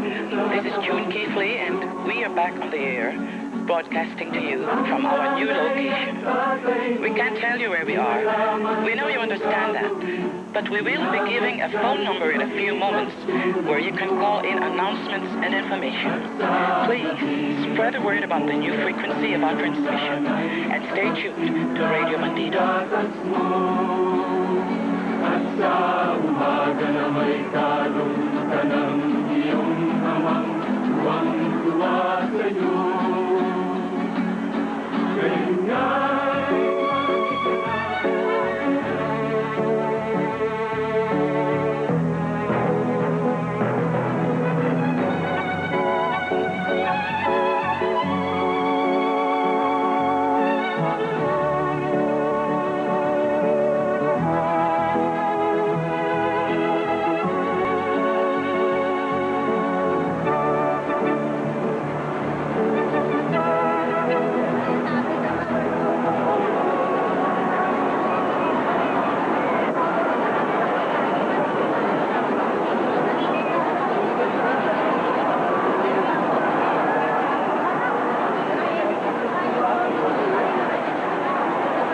Just tell the truth.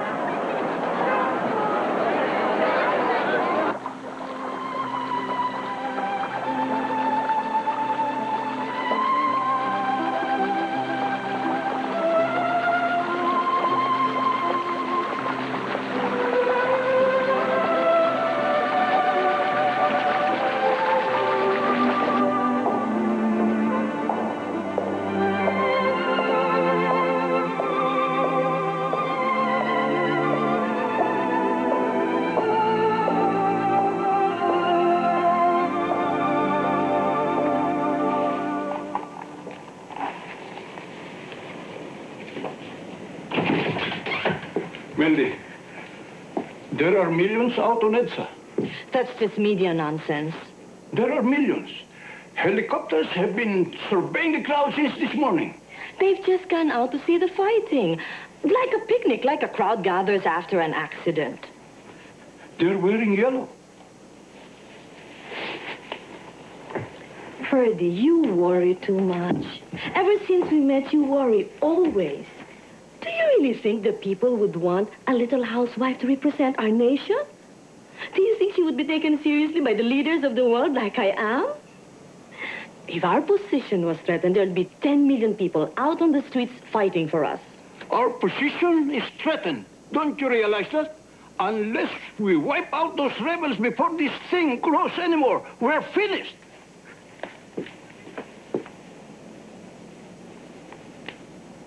These shoes are too low. Wala na kayong tinupad sa lahat ng puntos ko. Sabi ko naman, hindi ba sinabi sa'yo na dapat... I ordered you to move on the rebels. Now move! Wipe them out! Yes, sir. The reaction to this latest crisis came this afternoon. A conference call between President Reagan at Camp David and his top advisors here in Washington. Schultz, Weinberger, National Security Advisor Poindexter, and Chief of Staff Donald Regan.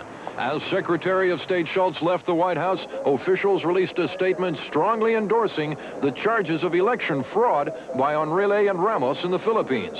Their statement, said White House spokesman Larry Speaks, reinforce our concerns that the fraud was so extreme as to undermine the credibility and legitimacy of the election and impairs the capacity of the government of the Philippines to cope with the growing insurgency and troubled economy.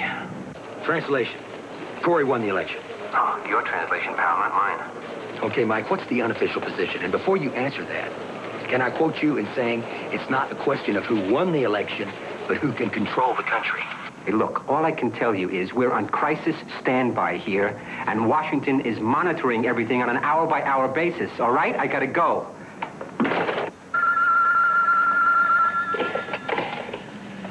There. Tell me. Oh, yeah. Take the Marines. Proceed to Camp Aguinaldo. If the rebels don't surrender, crush them. Marines. But, General, there are 3 army battalions down here at Bonifacio, ready to go. Why don't you send them? I'm still not sure what kind of other support they've got. My Marines are deployed already at the palace. It will take hours to pull them out and mobilize an assault. Take the Marines. I don't care how long it takes.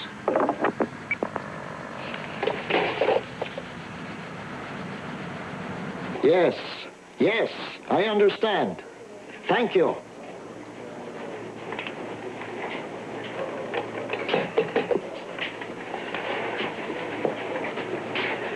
Clear the room. Yes, sir. Ladies and gentlemen, please excuse us.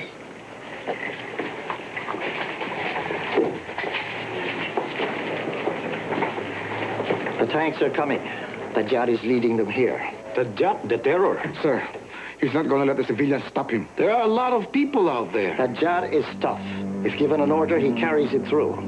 Now listen, he's coming in from Bonifacio into Edsa. We cannot defend Aguinaldo and Crame. Ramos says we should cross over Edsa into Crame and join him. Defending Camp Crame is not going to be any easier. We must consolidate. We haven't any choice.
is running out for the rebel forces inside Aguinaldo and Trump. A large convoy of tanks, armored personnel vehicles, and troop carriers is moving past our vantage point here on EDSA, heading toward Ortigas Avenue.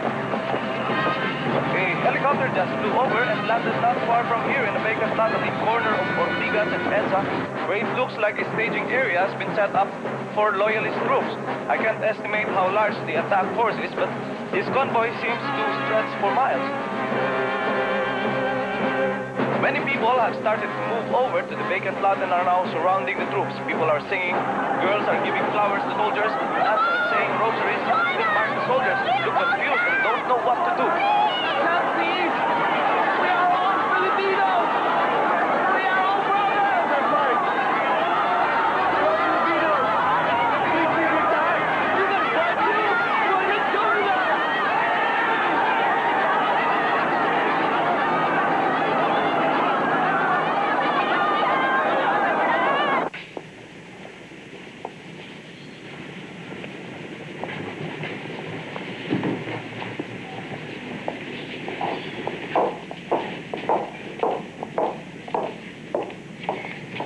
Thank you, sister. Cory, there are rumors all over Manila that a hit squad has been set up to assassinate you. Manila is full of rumors. And some of them are true. There are 70 nuns praying for me here. What better protection could I have than that?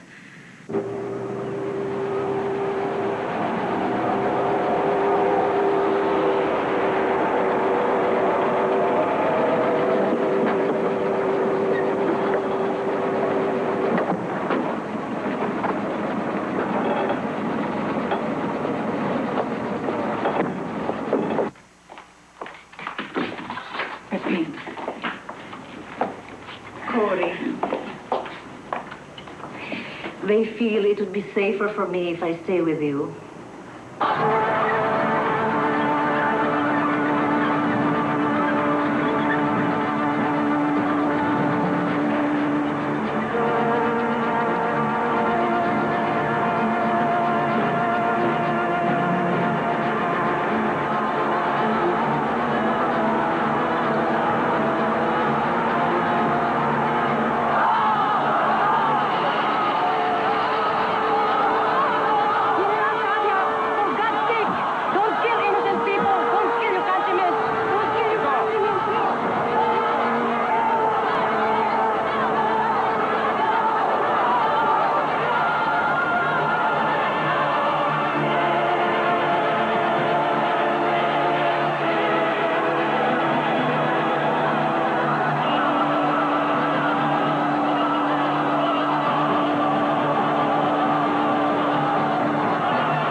I'm sorry, sir. If I hadn't stopped, people would have been killed.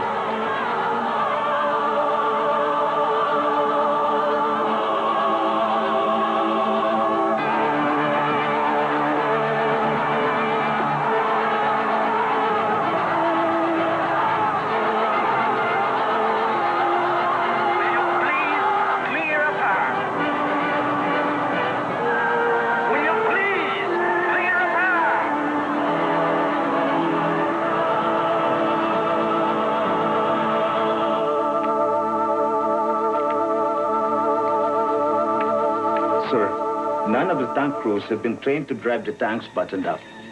And I've got the best snipers positioned in the buildings to pick them off.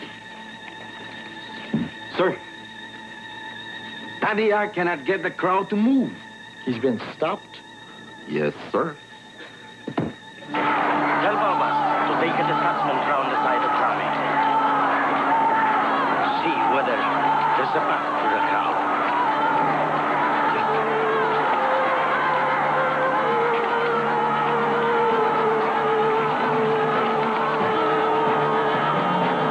There's no way through the crowd, General Padilla. If you go further forward, you'll have to kill your fellow Filipinos. And I'll be the first. Move me over there.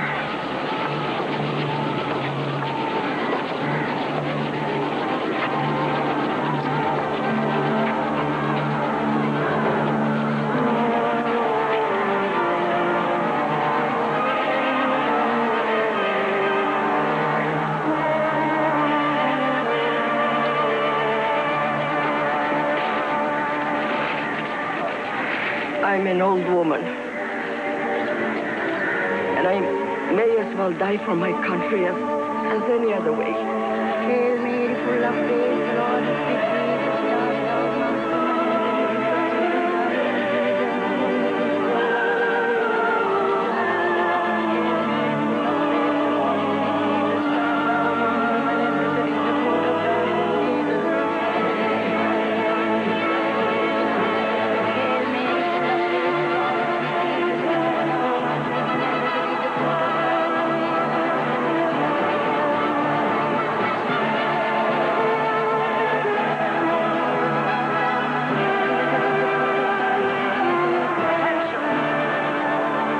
Your attention, please.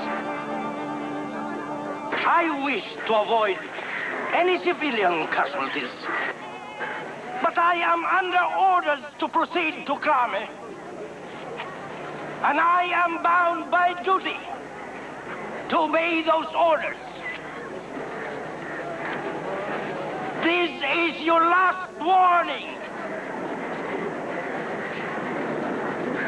You know very well who the general is getting his orders from. You people! Who are you getting your orders from? Cory! Cory! Cory! Cory!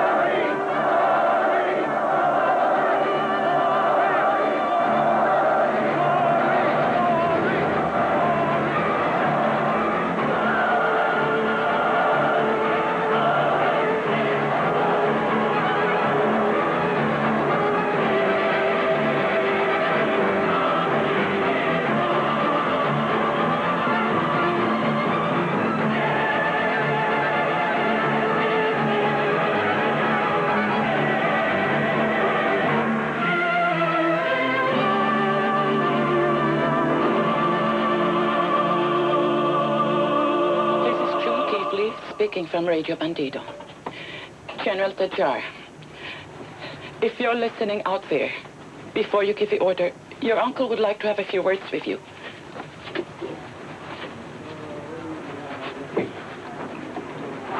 Artemio, my son. Artemio, you must not fire on your fellow countrymen.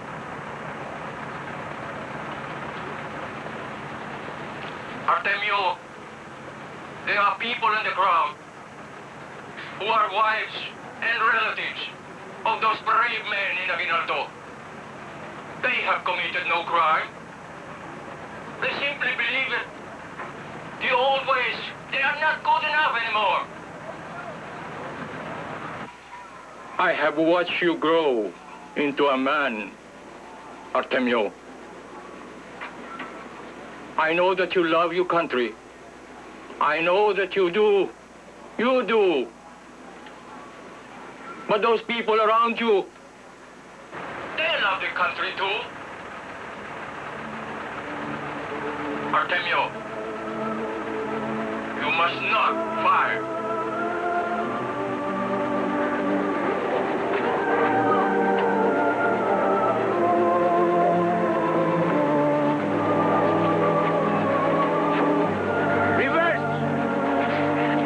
Returning to Bonifacio.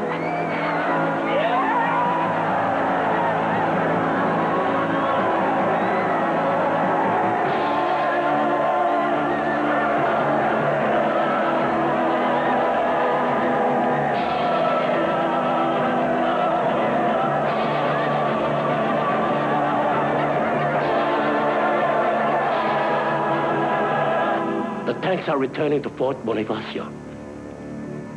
General Tadia could not kill civilians. I can't believe I'm hearing this. If you start the tanks, then the people will soon get out of the way. Tadia, what kind of an army are you running?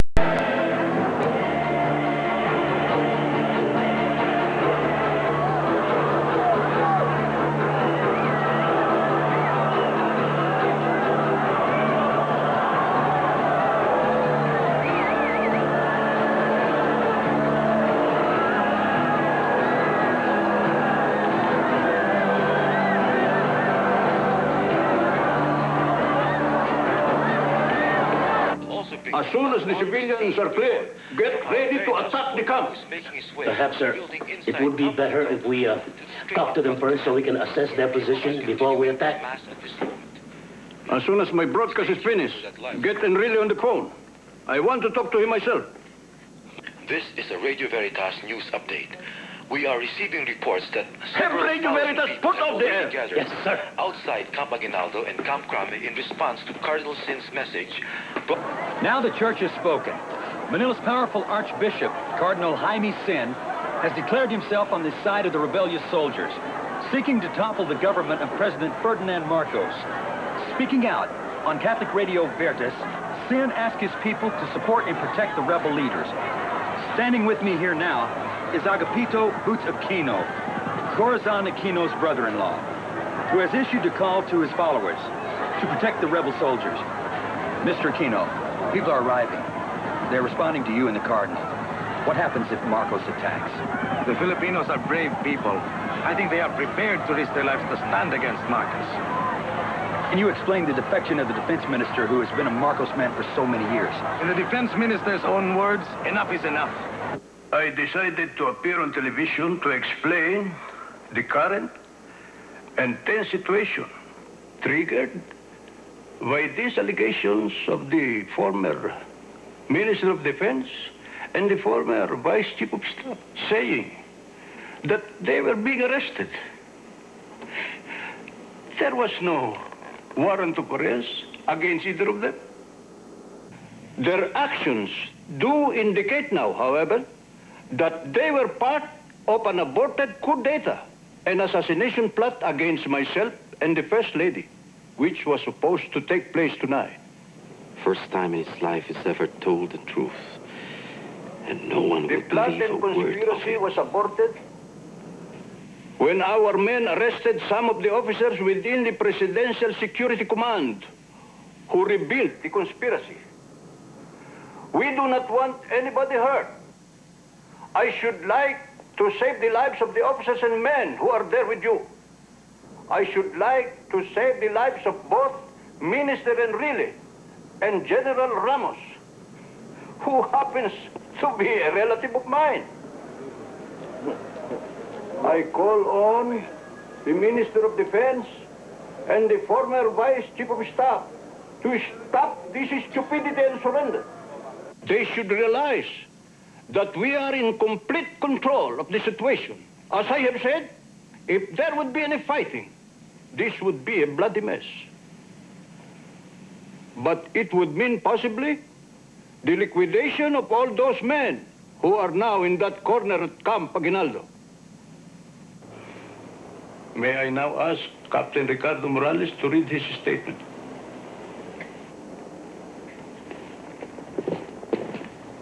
I am Captain Ricardo Morales, Philippine Army. I'm making a confession that I'm a participant in a plot to attack Malacanang Palace to secure the president. This plot was to be initiated tonight.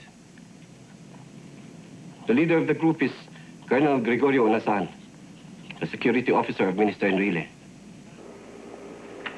This plan was created by the reform officers, mostly the class of 71.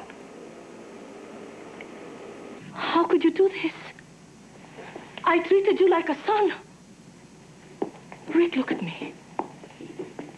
Are you so ashamed you can't even look at me in the eyes? I picked you as one of my personal guards, and you vowed loyalty to the death. Does the sacred oath mean nothing to you? Do you know what betrayal feels like when you've trusted someone with your very life?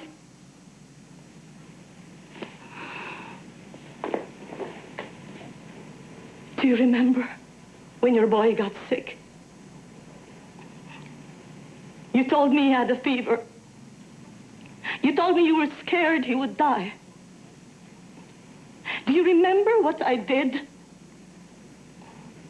I flew him to Manila in a presidential helicopter. That wasn't my boy, Ma'am. Well, it was the boy of one of my guards.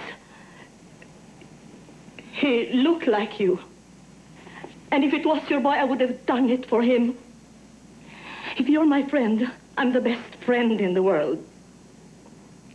But if you're my enemy, I'm the worst enemy.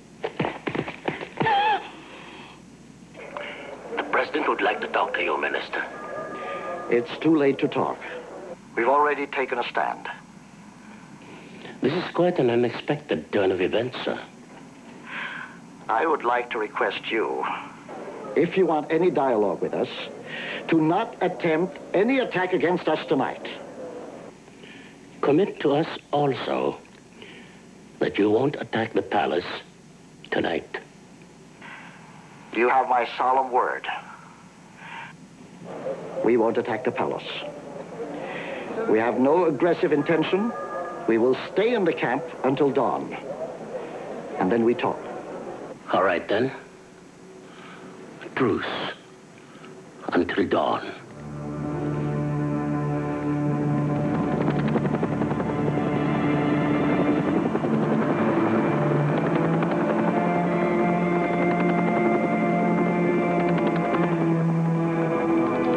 Just hours ago, this highway was crammed with Filipinos intent on change. Called to the streets by their cardinal, tens of thousands of people fill this stretch of Epifanio de los Santos Avenue, EDSA for short.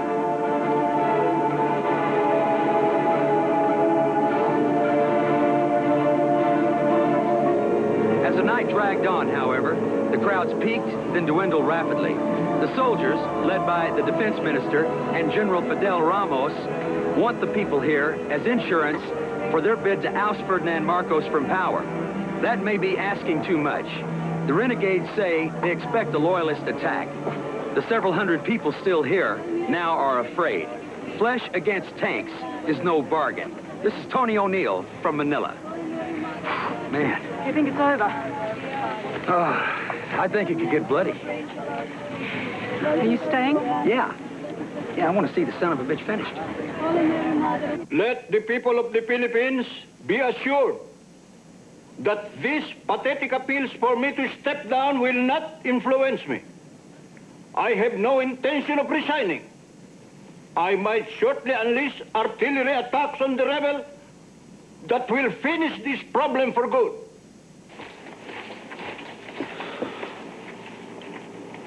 Sir, there are only a few people left of EDSA.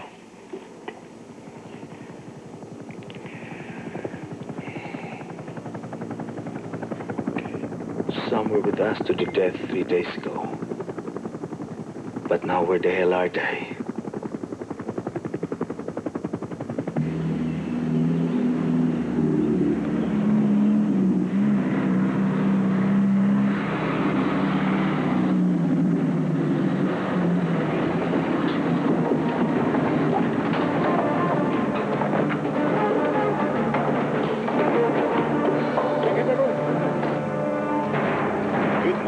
This is Radio Veritas. We are about to hear from Cardinal Jaime Sin, who will be speaking to you from his residence. The Cardinal has a special message for you. The Cardinal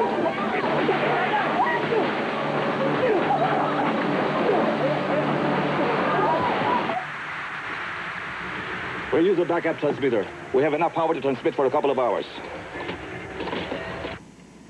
I can talk now? Thank you. To faithful everyone, this is Cardinal Sin speaking. I would like to appeal to all our soldiers and our people never to use weapons to hurt any of our countrymen. Dear soldiers, your duty is to protect the rights of our people. General Ver, if you're listening to me, may I request you, for the love of God, to stop your soldiers from exercising any form of violence against our people. Fabian, I thought the president told you to get Veritas off the air. I did, ma'am. I don't understand any of this. When the mountains can be moved, maintain your spirit of love. Pray that we may come to a peaceful solution in our crisis. I will bless the men in the uniform, but only those that are for peace. I pray that love and peace beautiful island. Saint Michael Archangel, pray for our people.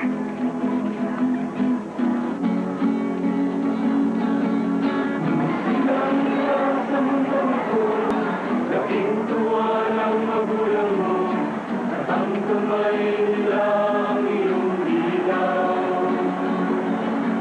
At ang nanay at tatay mo'y di malaman ng gagawin, minamasdan pati pagtulog mo. At sa gabi napupuyat ang iyong nanay sa pagtimpla ng gatas mo. Sa umaga na may kalong ka ng iyong amang tuwang-tuwa sa'yo. Ngayon nga'y malaki ka na, nais mo'y maging malaya, di man sila payag walang magagawa. Ikaw nga'y biglang nagbago, naging matigas ang iyong ulo, at ang payo nila'y sinuway mo. Di mo man lang inisip na ang kanilang ginagawa'y para sa'yo. Pagkat ang nais mo'y masunod ang layaw mo, di mo sila pinapansin. Nagdaan pa ang mga araw, at ang landas mo'y naligaw. Good morning, everyone. This is June Keithley, and we are back on the air, broadcasting to you from our new location. We can't tell you where we are. We know you understand that. But we will be giving a phone number in a few moments where you can call in announcements and information. Please spread the word about the new frequency of our transmission and stay tuned to Radio Bandido. At sa umaga na may kalong ka ng iyong amang tuwang-tuwa sa'yo. Ngayon nga'y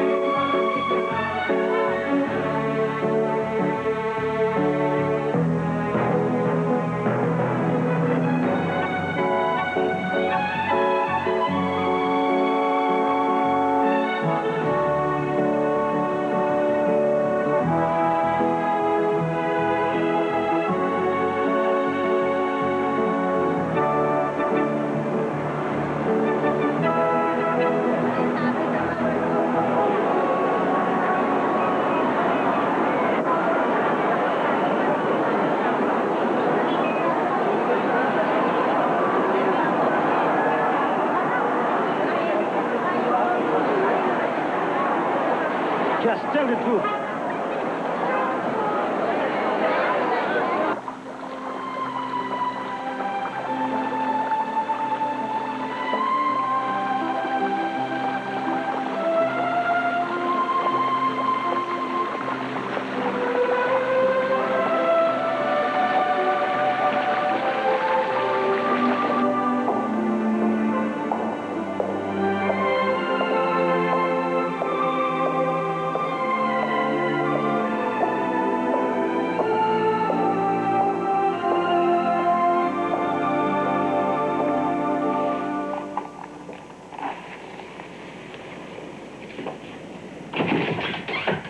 Wendy, there are millions out on EDSA. That's just media nonsense. There are millions.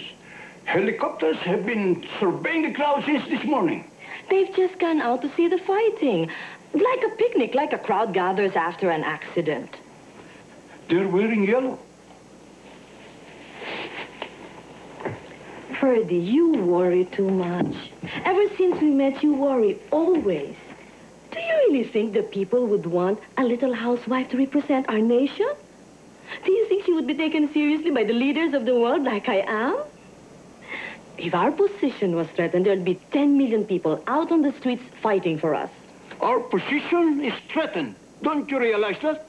Unless we wipe out those rebels before this thing grows anymore, we're finished.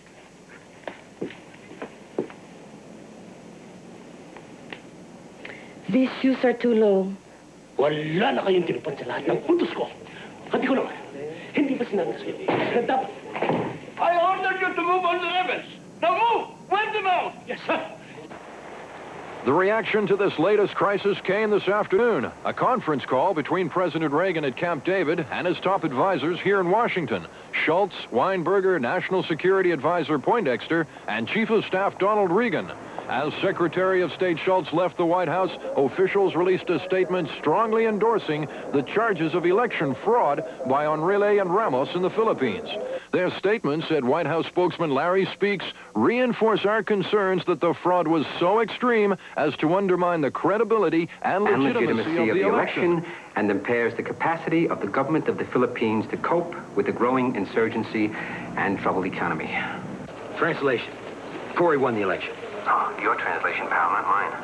Okay, Mike, what's the unofficial position? And before you answer that, can I quote you in saying it's not a question of who won the election, but who can control the country? Hey, look, all I can tell you is we're on crisis standby here, and Washington is monitoring everything on an hour-by-hour basis, all right? I gotta go.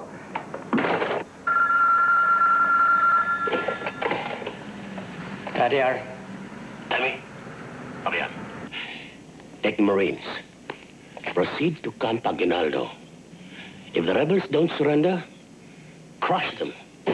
Marines. But, General, there are 3 Army battalions down here at Bonifacio, ready to go. Why don't you send them? I'm still not sure what kind of other support they've got.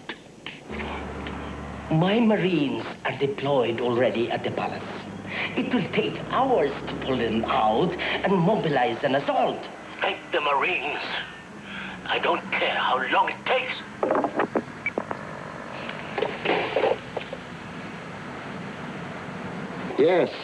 Yes, I understand.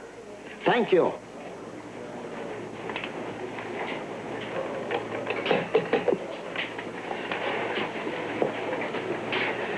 Clear the room.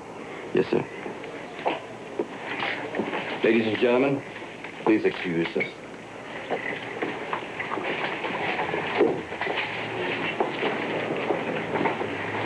The tanks are coming. The Jar is leading them here. The terror. Sir, he's not going to let the civilians stop him. There are a lot of people out there. The Jar is tough. If given an order, he carries it through. Now listen, he's coming in from Bonifacio into EDSA. We cannot defend Aguinaldo and Crame. Ramos says we should cross over EDSA into Crame and join him. Defending Camp Crame is not going to be any easier. We must consolidate. We haven't any choice.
running out for the rebel forces inside Aguinaldo and Crame. A large convoy of tanks, armored personnel vehicles, and troop carriers is moving past our vantage point here on EDSA, heading toward Ortigas Avenue.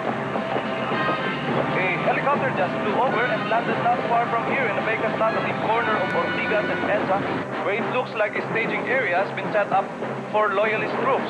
I can't estimate how large the attack force is, but this convoy seems to stretch for miles.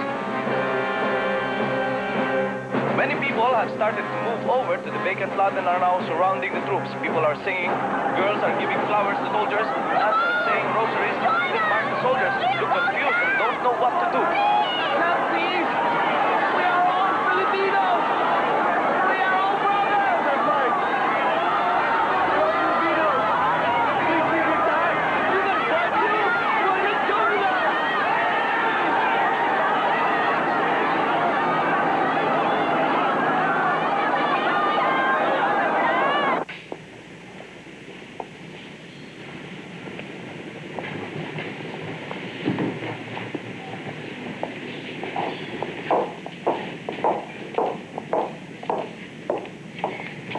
Thank you, sister. Cory, there are rumors all over Manila that a hit squad has been set up to assassinate you. Manila is full of rumors. And some of them are true. There are 70 nuns praying for me here. What better protection could I have than that?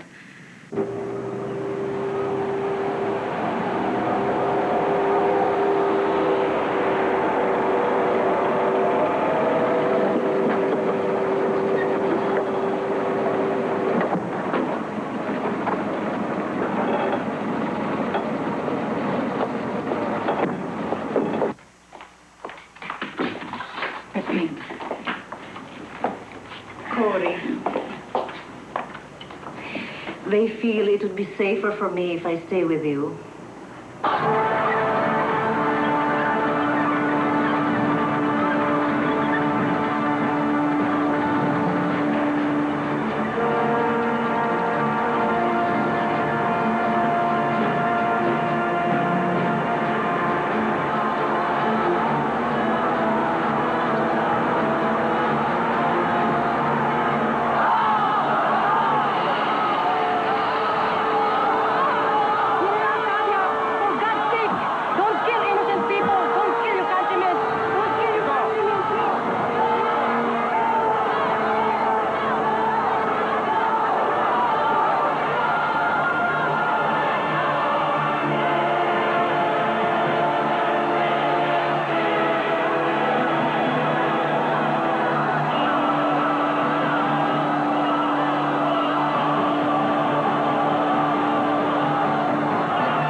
I'm sorry, sir. If I hadn't stopped, people would have been killed.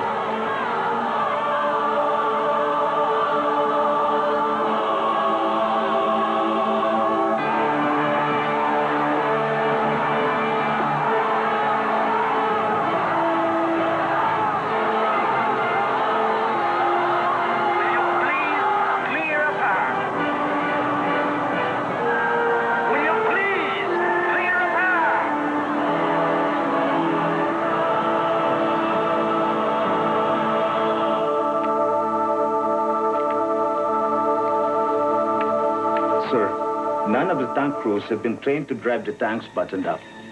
And I've got the best snipers positioned in the buildings to pick them off. Sir, Tadia cannot get the crowd to move. He's been stopped? Yes, sir. Tell Balma to take a detachment round the side of town. See whether there's a path to the crowd.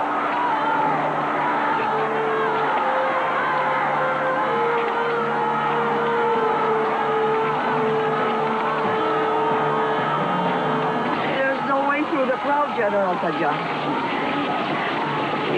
If you go further forward, you'll have to kill your fellow Filipinos. And I'll be the first. Move me over there.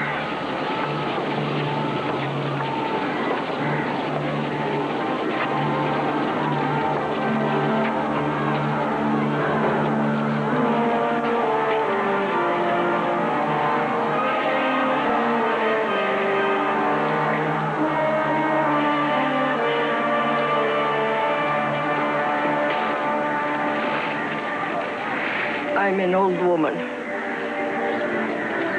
And I may as well die for my country as any other way. Hail Mary, full of grace, Lord is with thee. Blessed art thou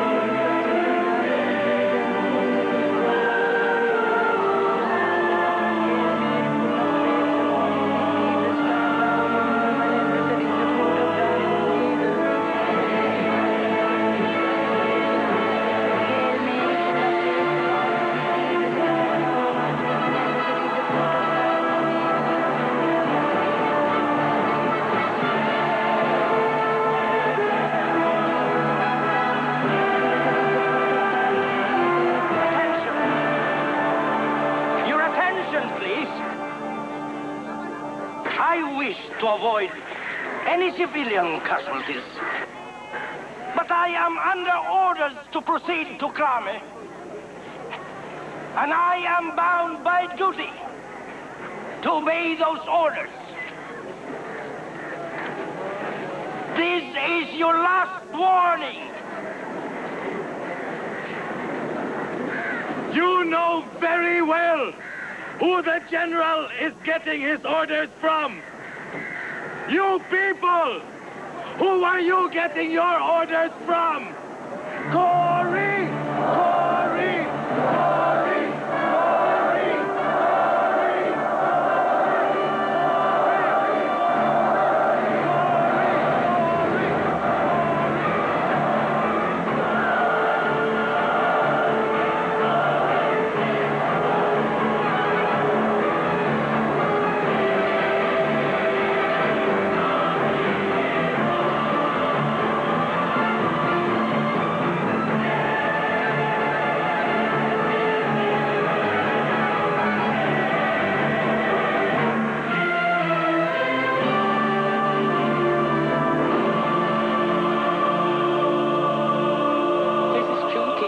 Speaking from Radio Bandido. General Tajar, if you're listening out there, before you give the order, your uncle would like to have a few words with you.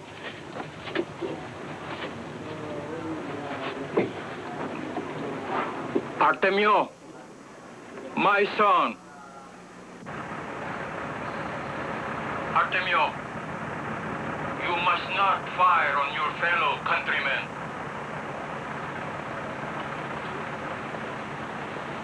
Artemio, there are people in the crowd who are wives and relatives of those brave men in Aguinaldo. They have committed no crime. They simply believe it. The old ways, they are not good enough anymore. I have watched you grow into a man, Artemio. I know that you love your country. I know that you do. You do. But those people around you, they love the country too. Artemio, you must not fire.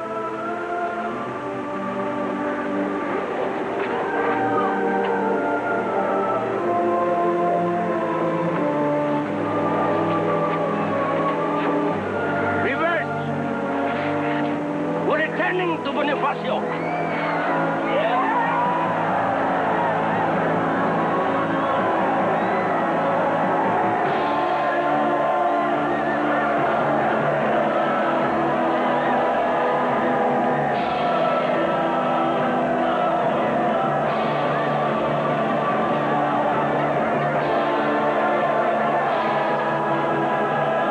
The tanks are returning to Fort Bonifacio. General Tadyar could not kill civilians. I can't believe I'm hearing this. If you start the tanks, then the people will soon get out of the way. Tadyar, what kind of an army are you running? Ramos is making a fool of you. The whole world must be laughing at us. Tell Tadyar to take out those thugs again first thing in the morning and crush anything and anyone who gets in their way. I want Krame destroyed. I want no one to come out alive.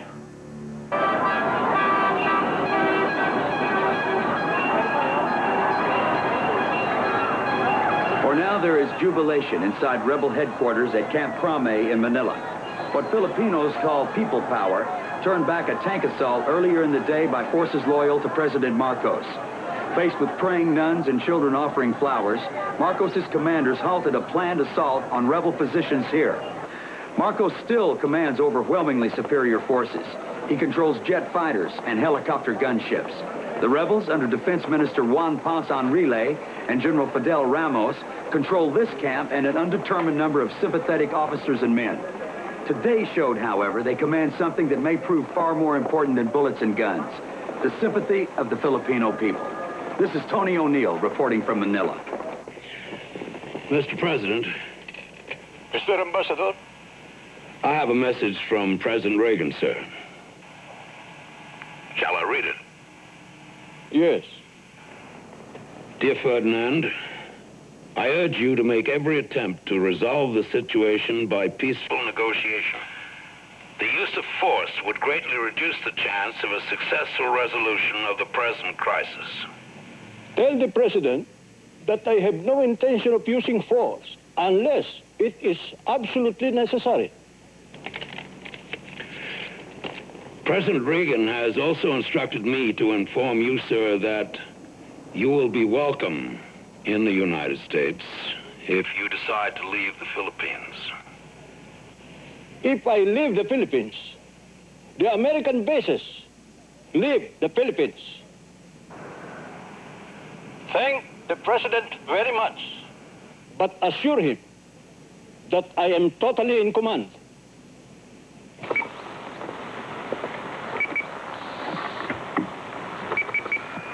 I don't know that we can lock in on the frequency. See? We probably could find out everything that's going on. I don't want any excuses today, Tadiar. The President has ordered me to crush the rebels. Now listen very carefully. Take a crowd control unit, scatter them with tear gas, and then get Balbas to smash into Aguinaldo with the Marines and flatten Kramer with howitzers and mortars. Sotelo's helicopter gunships will provide close air cover. The F-5 fighters of the 5th Fighter Wing shall contribute high-altitude support. Kramer and everyone in it will be totally destroyed.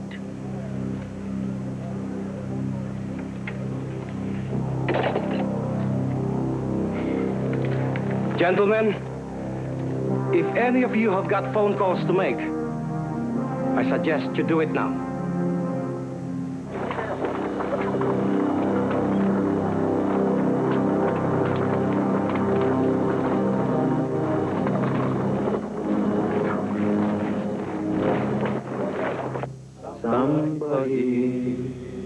The body and blood of Christ. Amen. Mapasa amin. The body and blood of Christ. Sundin ang Lord. The body and blood of Christ. The body and blood of Christ. The body and blood of Christ.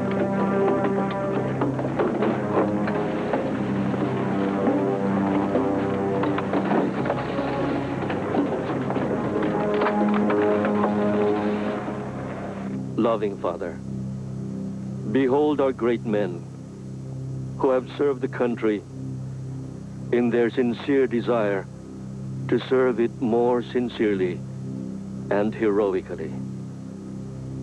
Bless them, Lord, as they make their courageous stand to proclaim your word.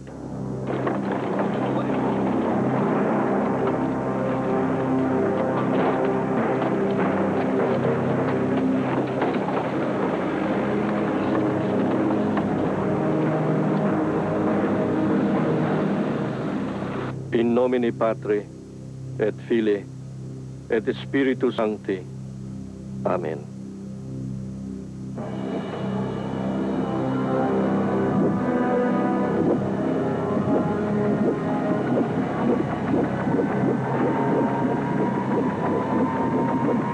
Sa puso, sa puso'y buhay.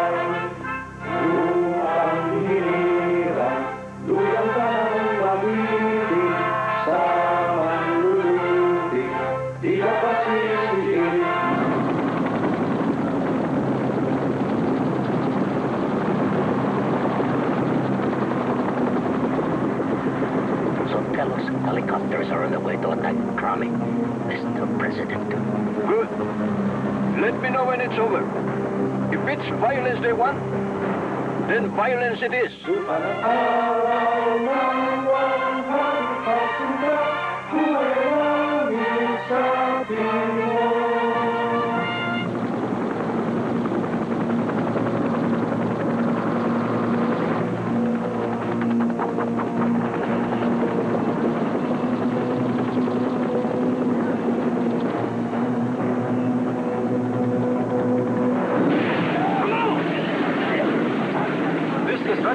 With an urgent report, our people power is trying to make a stand against tear gas and tanks who are trying to break through to Grame.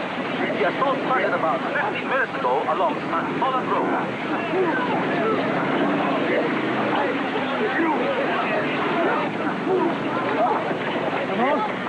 Come on. Okay, tell me where you're going. Forces loyal to President Ferdinand Marcos finally started to move outside rebel-held Camp Grame. The masses of people which yesterday halted loyalist tanks this morning are fleeing from an assault given by riot troops using tear gas to clear the streets.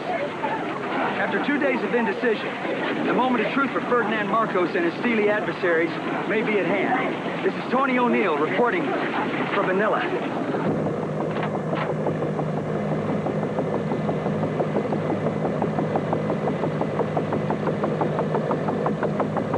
Psalm 91, God our protector. Whoever goes to the Lord for safety, whoever remains under the protection of the Almighty can say to him, you are my defender and protector. You are my God. In you I trust.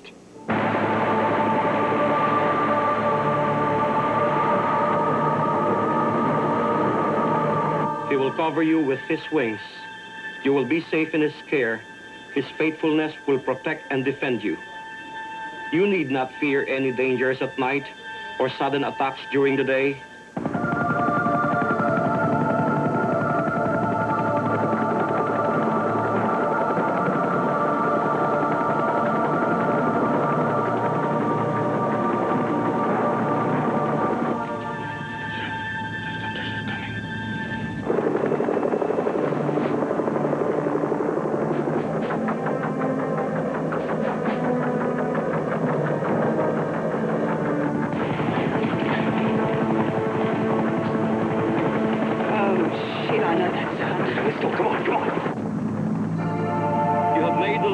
Defender, the Most High your protector. The guards got them. And so no disaster will strike you, no violence will come near you. No fighting. God will put his angels in charge of you.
to have you with us, Colonel Sotelo.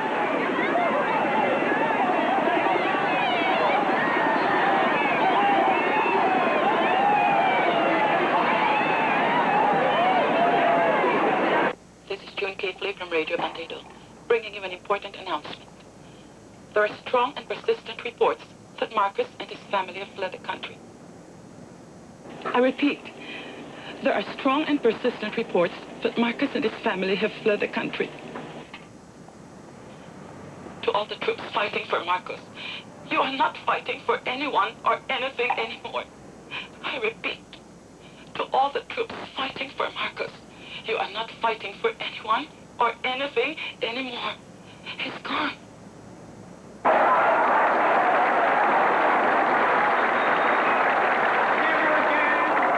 In the history of this republic, will there be a tyrant staying in Malacanang?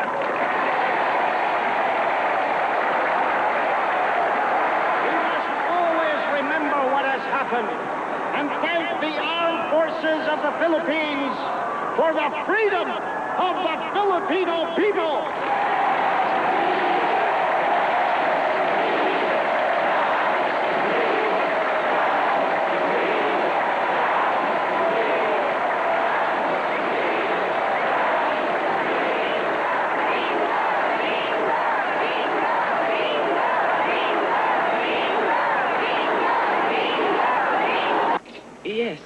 Yes, we're ready right now.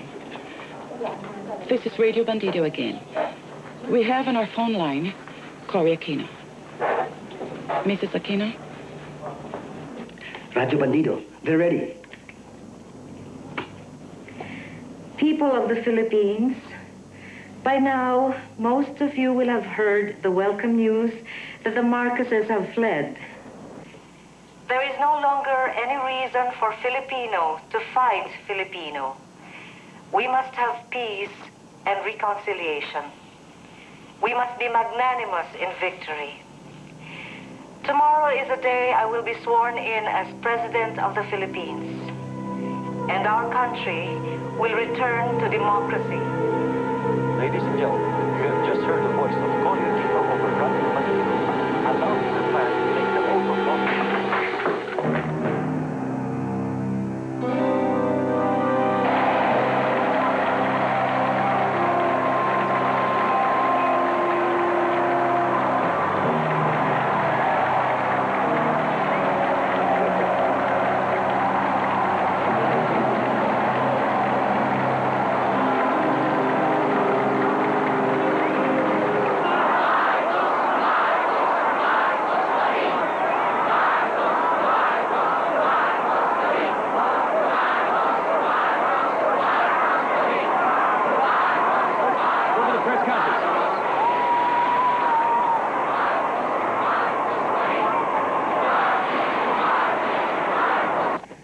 Don't believe any of these stories that I have fled. I am still here and still very much in control. This gentleman will verify that this broadcast is going live to air. I am the lawful president, and I will remain so. Enrile and Ramos are rebels. This is a state of emergency.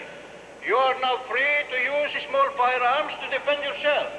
You will protect installations from attack. Sir, I'm sorry to intrude here at this moment, sir, but we just came here to show you that all of these people are all here, ready to show you that we are all here behind you. That we are all Are you willing strong, to kill sir, civilians to maintain a state of order here? Well, I would ask the civilians to stay in their houses. Is that your order, sir? To let the civilians leave the area? The Air Force is ready to lead an air attack. There are 2 fighter planes now ready to strike at any time. My order is not to attack. Sir, will you please tell the civilians to leave the area? No. You hold on now. The civilians are massing before our troops, surrounding our tanks. We have been doing nothing but withdrawing. Disperse. You disperse the crowd. We cannot keep withdrawing all the time, sir.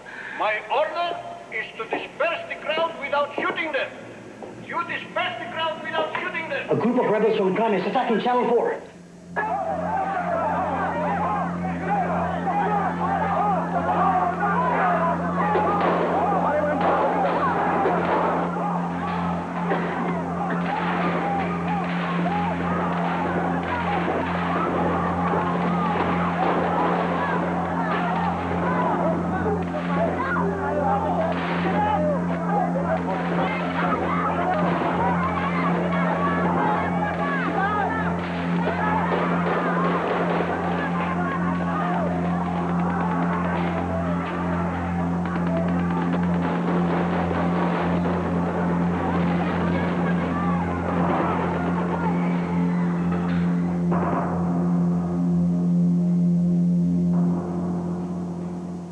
I repeat, to all of you who are out there watching, do not believe these lies. I am still very much in control. They've done it. They've done it. Would they be here tonight with me if I was not totally... You're off the air. Hmm? You're off the air. And we've got Channel 4. Johnny, it's time we shoot Marcos up. Greg, tell Colonel Sotelo to take one of his gunships and strafe the palace. Not to kill anybody, just to give them a scare. Yes, sir. I'm going to Edsa. It's too dangerous, Cory. I won't have and really emerge as a people's hero. Let's wait a few hours until we know what's happening. All we have to protect you are a few private guards. That will have to do. When my sister's like this, not even Ninoy could stop her. We should get as many men as possible, quickly.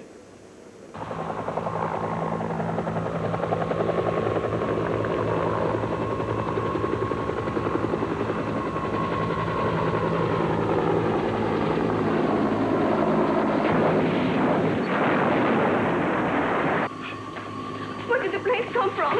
You said the airport was still with us, Fabian. Fabian, what's happening? Where did the helicopters come from? Mercy. What's happening? Where the hell are you? Colonel!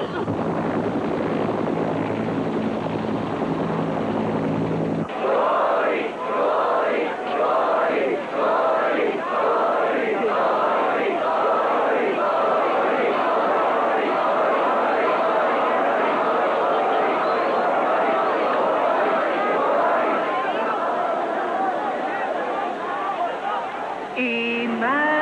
Immaculate Mother, to you do we plead, to ask God our Father for help in our need.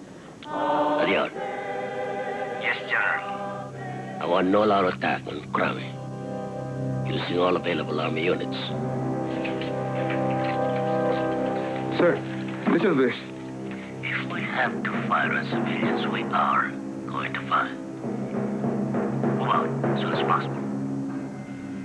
This time, I'm not going to stand for any more excuses.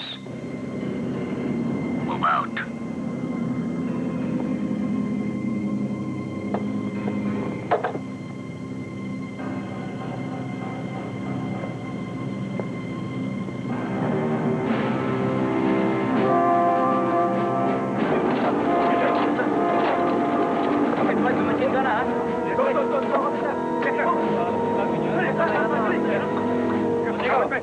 Tiger.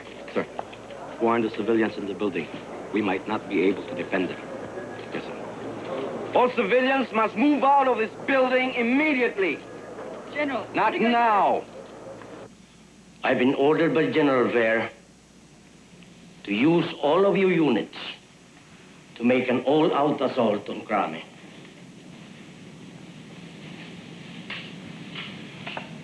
We have been ordered to fire on civilians if they obstruct us.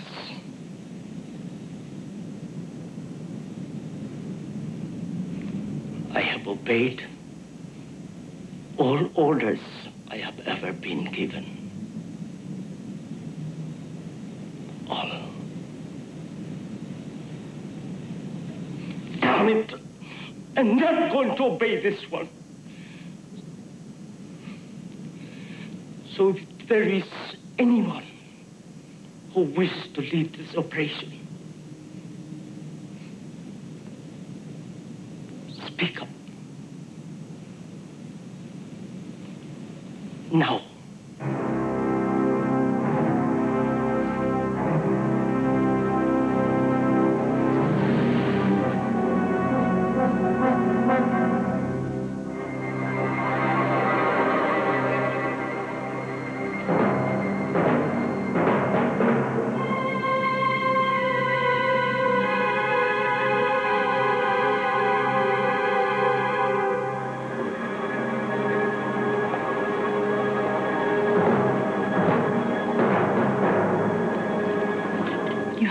Go back on television. They still love you. Show the people you are still in control.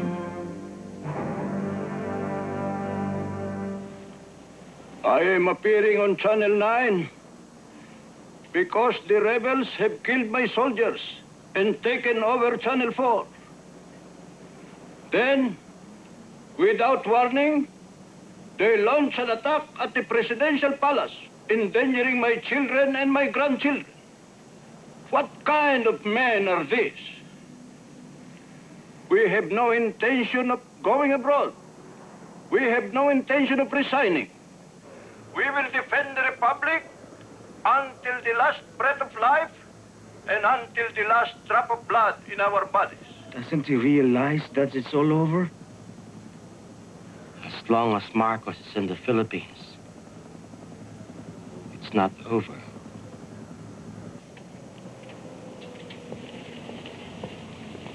We've got to get Marcos out of here before this place blows up, Steve. It's George Schultz, Cap Weinberger, and half the State Department against the President and Bill Casey. And Nancy. Yeah, I'm here. Thank you. Thank you very much.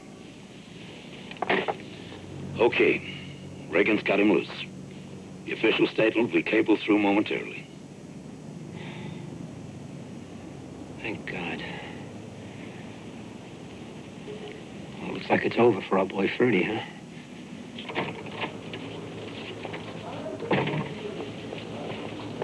Sir, Ongpin is waiting outside. He's pushing for Cory's inauguration tomorrow. Before Marcos has his. Cory wants to hold it at the Club Filipino. The people are with her. I'm not holding my inauguration in a military camp. Enrila's still worried about Marcos. He says it's too dangerous at the Club Filipino. He wants it at Crame because he wants it to look as though I were under the thumb of the military right from the start. Well, tell him I'm sorry. The inauguration will be at the Club Filipino, and it will be held tomorrow. And tell Ramos and Enrile that as president-elect, I expect to see them both there. Dear Ferdinand, attempts to prolong your regime by violence are futile, and a solution to the crisis can only be achieved by a peaceful transition to a new government.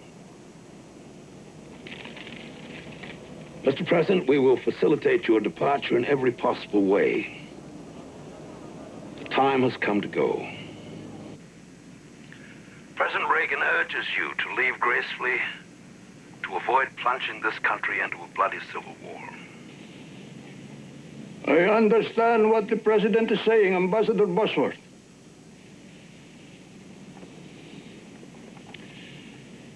The First Lady is standing here beside me. She understands, but she cannot bear the thought of leaving the palace.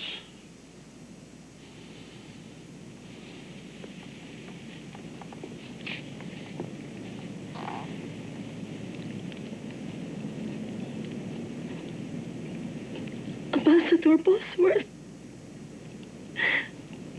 everything that is dear to me is here. We will make every effort to take as many of your possessions as possible, Mrs. Marcos, but you must start packing now.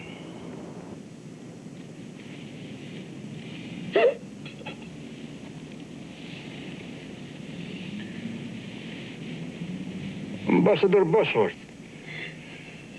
can you ask Cory if I can rest in my native land?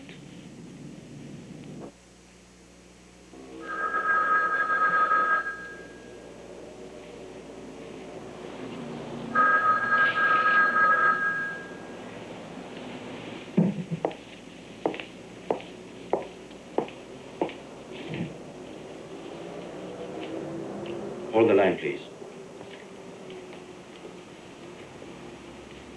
Marcos is asked to be allowed to stay in his home province. Ilocos Norte? According to Bosworth, he wants to die on his native soil. Is he dying? Who knows? He's supposed to have been dying for years, but he's still here. If it's a matter of life or death, let him stay. He allowed Ninoy to leave the country for his heart operation. Otherwise, to avoid bloodshed, it would be better if Marcos left the country. Mr. Ambassador, is it a matter of life or death that he stays? No, it's not a life or death matter. Then Cory thinks he should go. Wise choice.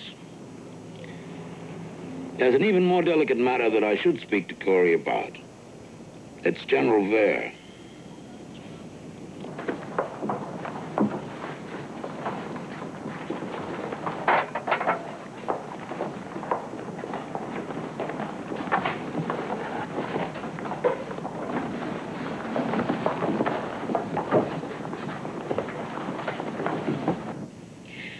I feel it would be a betrayal of Ninoy if I let Vare go. I know how you must feel. But you must balance that against the harm it can do the nation if Marcos fights to the end.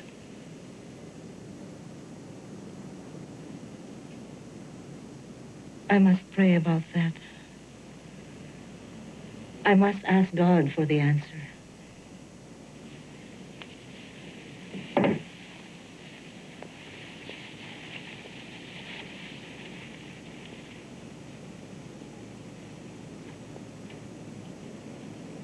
Oh, my God, I'm heartily sorry for having offended thee.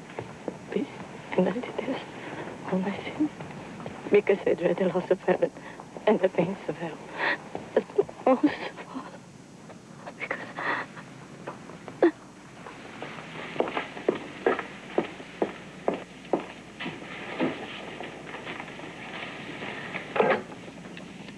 Hello. Could you please get me through to Nancy Reagan? Yes. Paul, you and I have a special relationship with President Reagan. Will you kindly tell him I'm willing to share power with Cory? All I want is to finish my term. I won seek re-election in 1987. Will you see the president for me? I will speak to the president.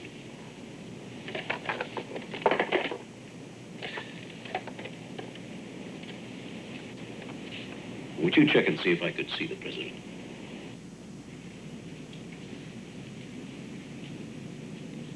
I must do what is best for my country. Where can go?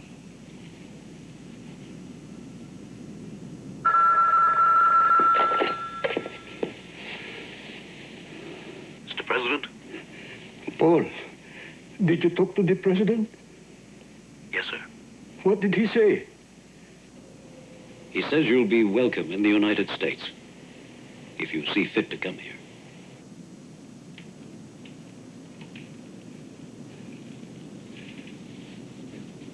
Tell me, Paul, what do you think? Should I step down? I think you should cut, and cut cleanly. I think the time Let's go.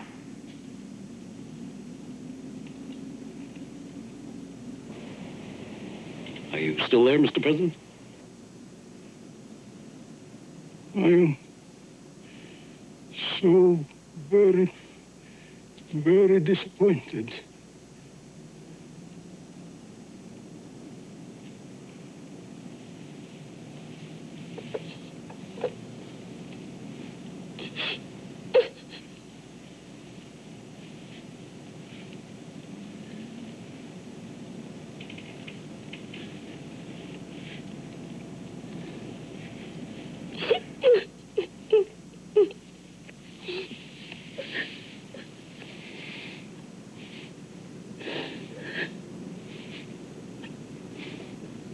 Please place your left hand on the Bible. Raise your right hand and repeat after me your oath of office. I, Corazon Cojuanco Aquino, do solemnly swear that I will faithfully fulfill my duties as President of the Philippines, preserve, defend, and execute its just law, and consecrate myself to the service of the nation. So help me God. So help me God.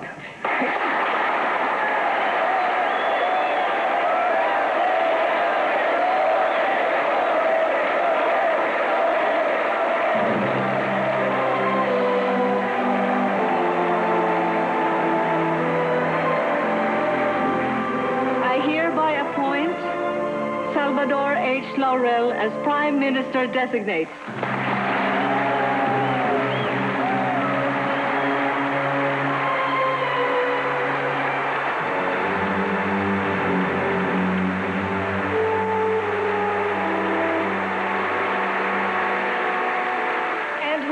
Ponce Enrile as Minister of National Defense.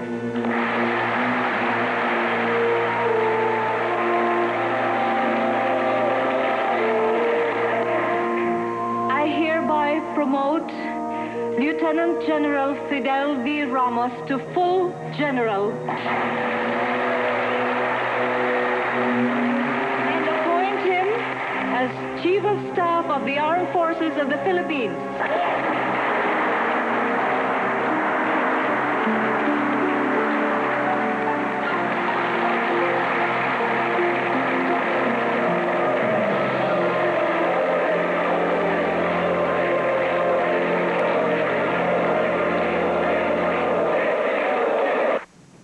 No, I'm not bringing gas. Bring this instead. Do we have to bring all this? Yes. You don't know how much I'm leaving behind. I told you. We should have gone last week. Oh, stop it. I'm doing my best.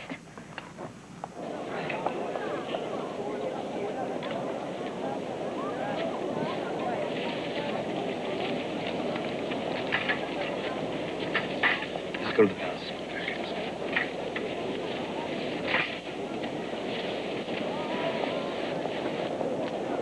Well, you did it. Maybe. Long live Cory, eh? Let's hope she's strong enough.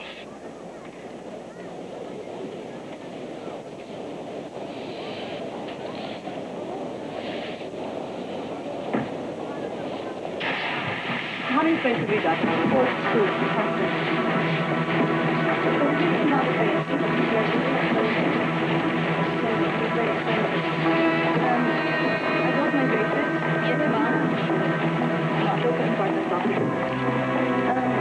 Well, I have gifts for all of you for all the wonderful service you've given us through the years. Thank you. Why don't you get one?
armed on that first day, things would have been different.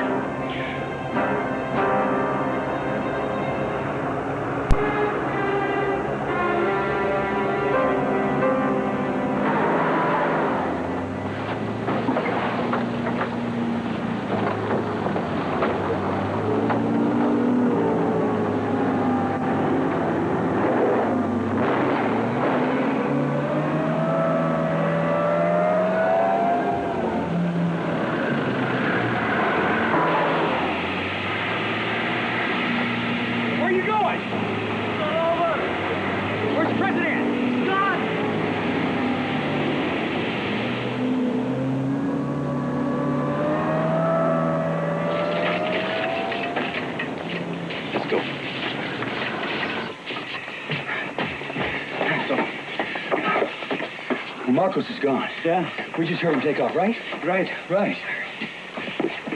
Good, come on. Mike, I cannot go. Look, I only have $200 in my wallet. We're getting underway very shortly, sir. I didn't have time to get my money out of the Everything will bank. be taken care of when you get to Hawaii. They'll be Right. fine. No weapons allowed, sir. Don't fuck with me. Right. Troops. All right, get on.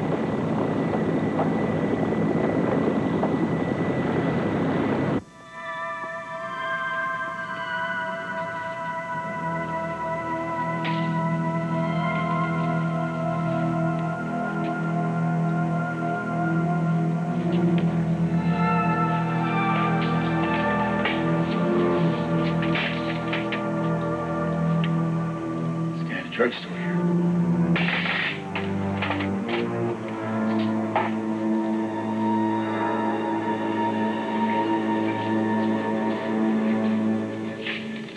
Mom? Yeah? Shoot this for me. Rise and Fall of the Third Reich, followed by Aphrodisia's Diary. Time to get moving, sir. This is all very stupid. They will call us back. In a few weeks, they will be begging us to come back. If that's the case, we'll bring you right back here again, sir. Do they really think that woman can run the country? Do they think so? They'll be begging us to return. Just think of it as a holiday then, madam. Come on, Mama.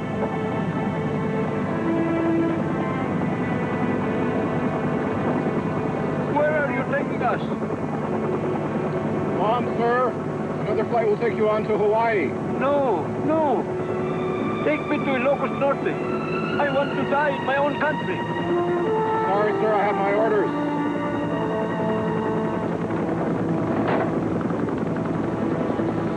We praise the decision of President Marcos.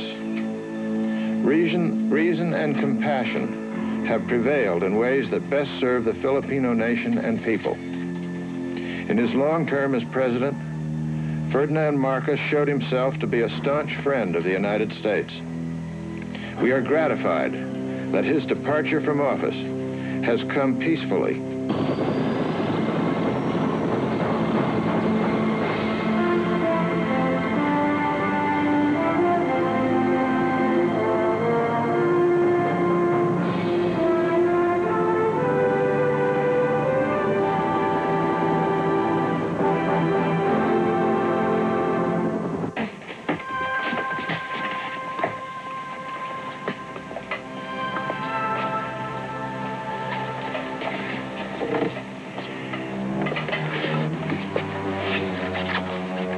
Nice little pump here. One of many.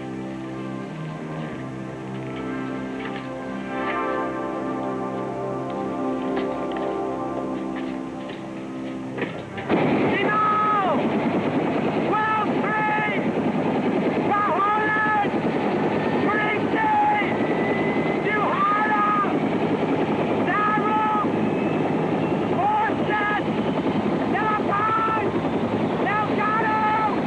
Santos!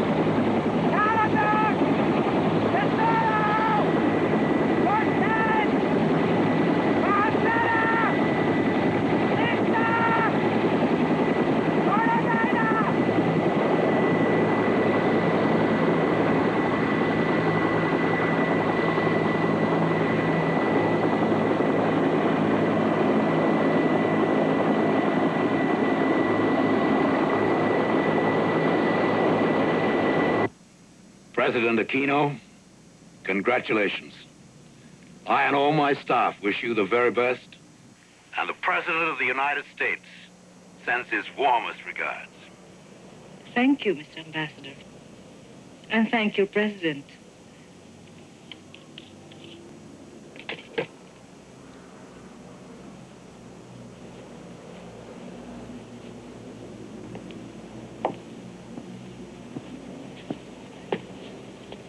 They're gone!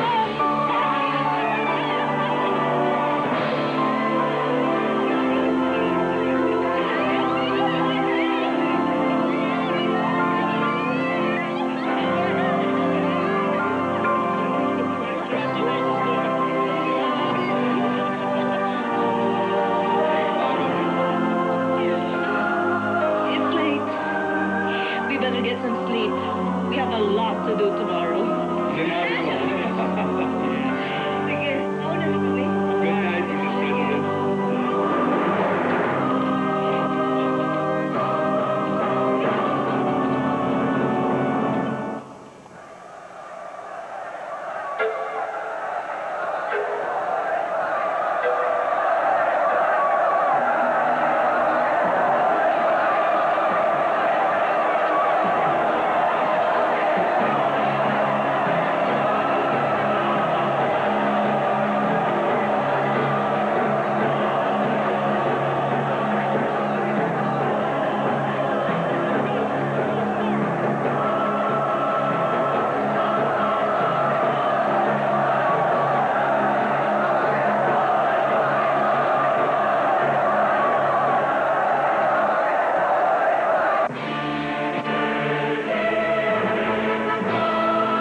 members of the Congress, it is my great privilege to present to you Her Excellency Corazon C. Aquino, President of the Republic of the Philippines.